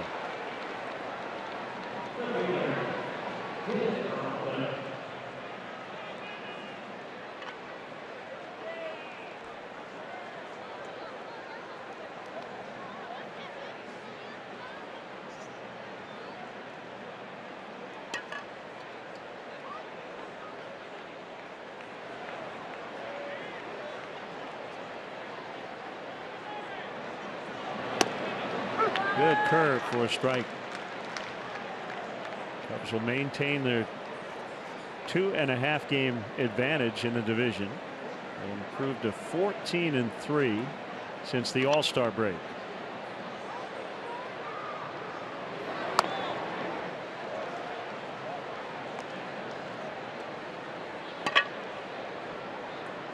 And continue to be the best team in baseball in a second half under Joe Madden.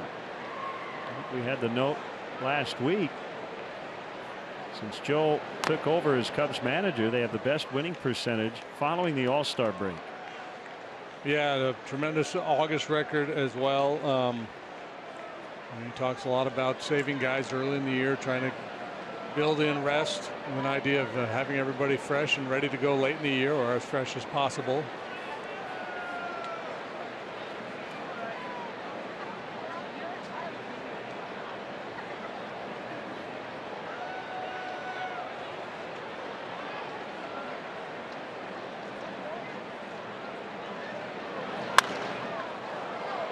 The air to left.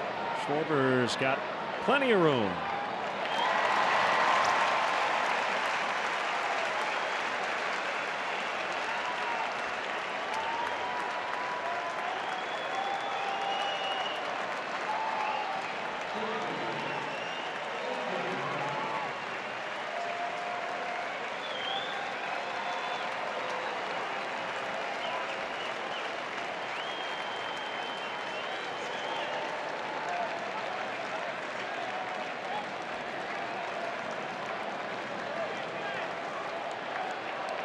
Here's a pitch to Pollock. A tapper foul.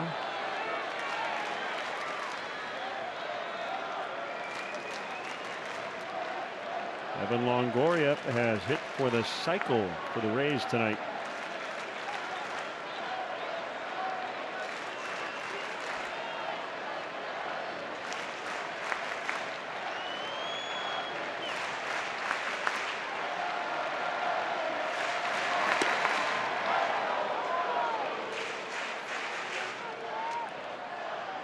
Jose Barrios of the Twins has a no-hitter through 5 in San Diego tonight. I'm going to turn that one on. White Sox are home tonight, a rare occasion where both teams are in town. Yep. Turn that one on when you get home. I was talking to you, not to our viewers. You don't want to miss the final out and the post-game interview.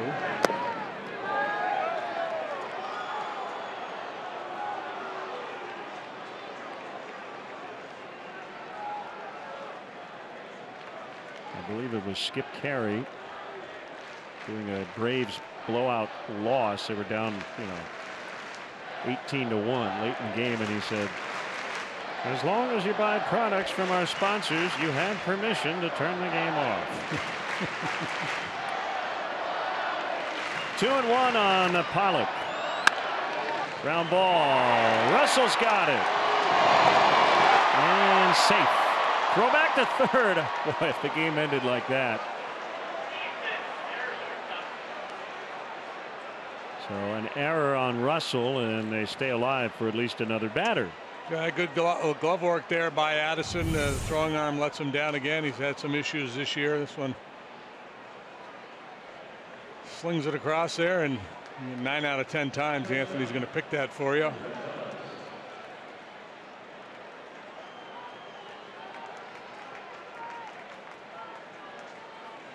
First and third for Rosales.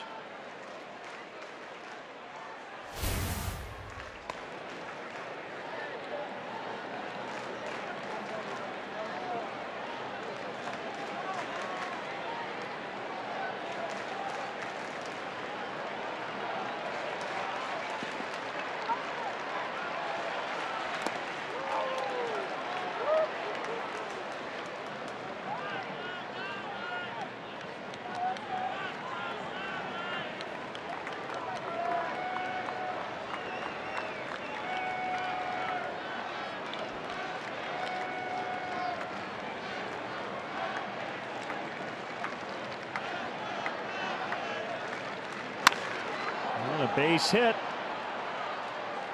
So an unearned run as Mathis is in.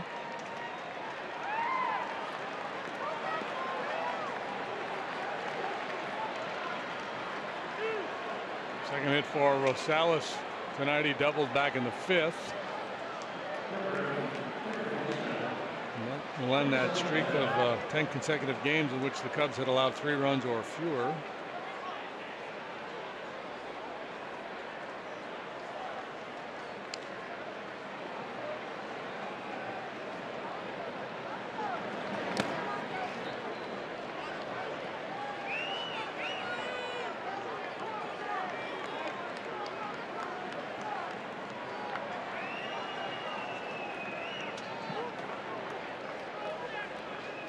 Ball, no strikes on Iannetta.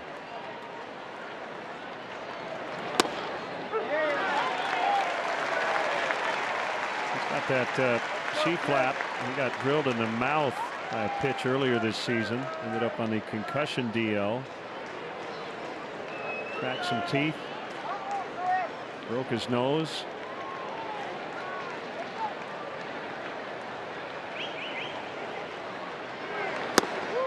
Inside, 2-1.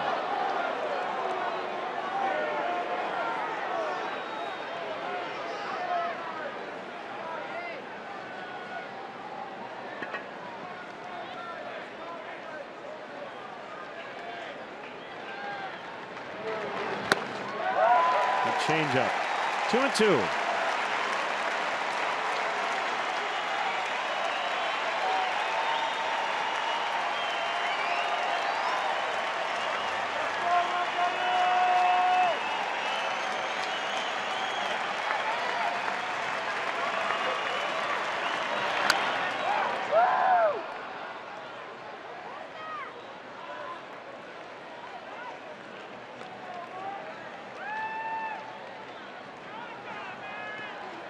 Now blowing straight out to center.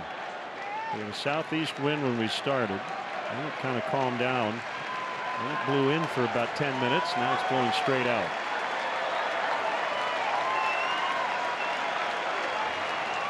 2-2 to Iannetta. Here's the pitch. It's full. Well, Joe would hate to have to get somebody else up. This thing in right now.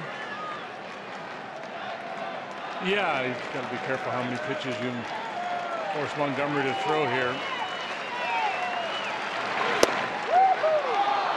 Ball 4.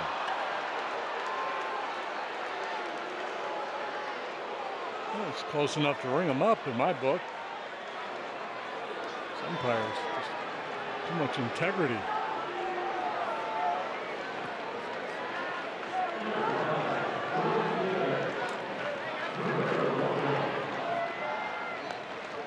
So here's Blanco for the first time. Hopefully the last tonight. Some of those old school umpires back in the day, game like this with 2 strikes, they'd be calling strike 3 as they were walking off the field.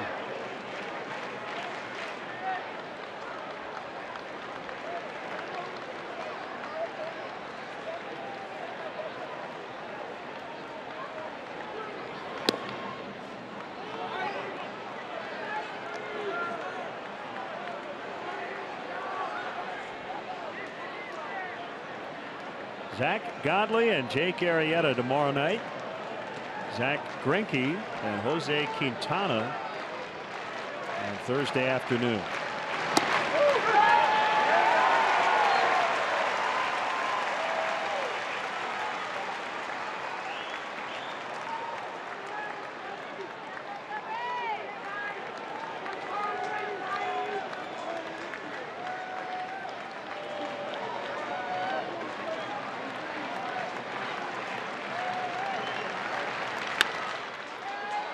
One and two.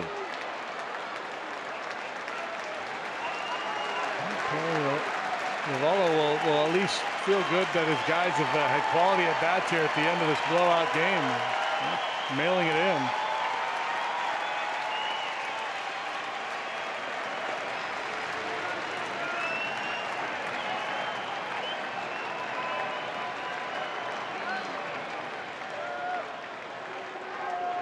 Montgomery at the 50 pitch mark.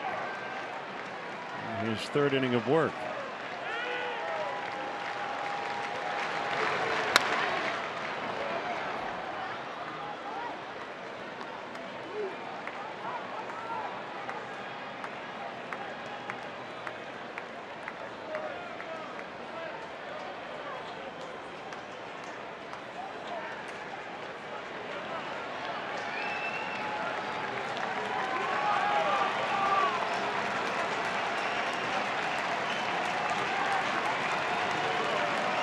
One and two on Blanco.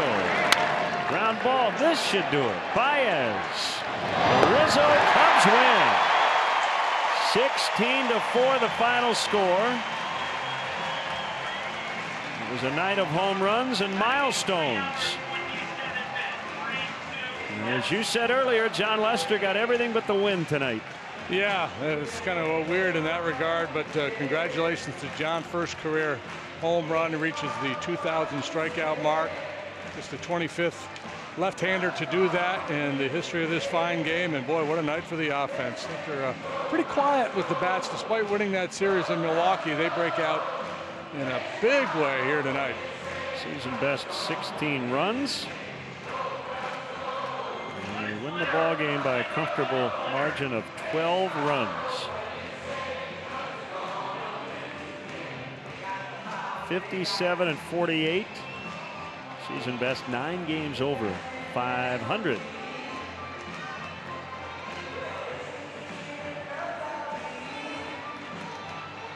now improved to 10-14 against the National League West as well. Good way to start this stretch too. The Diamondbacks a good club. The Nats coming to town, an outstanding team. So nice win. Our On the Diamond interview is presented by James & Sons Fine Jewelers. Kelly. Thanks a lot, guys. Well, Anthony, 16 runs on 17 hits tonight. How do you explain the offensive outburst from this team? You know, off day yesterday, coming back from Milwaukee, so it wasn't bad travel at all. Everyone's rested. Today was a good day. Today was our day to hit, and it feels really good to put this type type of night together, especially going into August and down these last 2 months. 5 home runs. You had a couple of those, but be honest, was John Lester's one of your favorites tonight? Oh, no doubt. You know, it's his first one other than spring training. Very similar to the one he hit in spring training, actually, but I hope he gets that ball. I hope whoever the fan caught that gives that one back to him. 2,000 strikeouts for him on his career tonight. I know he's probably going to be upset that he doesn't get the W, but what a career that guy's had and what he's done. What does it mean for this team? Oh, man, by him signing here, it kind of just kept shifting the whole culture that we've been building, believing in us young guys. You know, he's a big reason why we are where we are, and 2,000 strikeouts is not easy, and he's done this for a lot of years, and he's our horse. Last but not least, you mentioned August. I think under Madden, you guys are something like 42-15 now. What is it about the dog days that is so important, but this team seems to find its best baseball? I don't know. You know, we rest a lot during the year. We're not overworked. This last road trip / homestand, you know, has been nice for us because we're home. We go on the road to the White Sox, to the Brewers. So, you know, we're 1-0 this August, and we want to keep it going. Awesome. Anthony, thank you so much. Glad the back feels better. Thank you. Appreciate it. There you go, guys. Cubs off to quite a streak out of the All-Star break. Anthony Rizzo, big night tonight, 3 for 5 at the plate. All right, thank you, Kelly. And Anthony receives a gift card courtesy of James and Sons Fine Jewelers. Join us Thursday, 12:30 on CSN for pregame coverage as the Cubs battle the Diamondbacks in Game 3 of this set. For JD, for Kelly, for our entire crew, for Junior Samples, I'm Len Casper with your final score tonight. Cubs 16, Diamondbacks 4. Stay tuned. Blue Cross Blue Shield Cubs postgame live is next.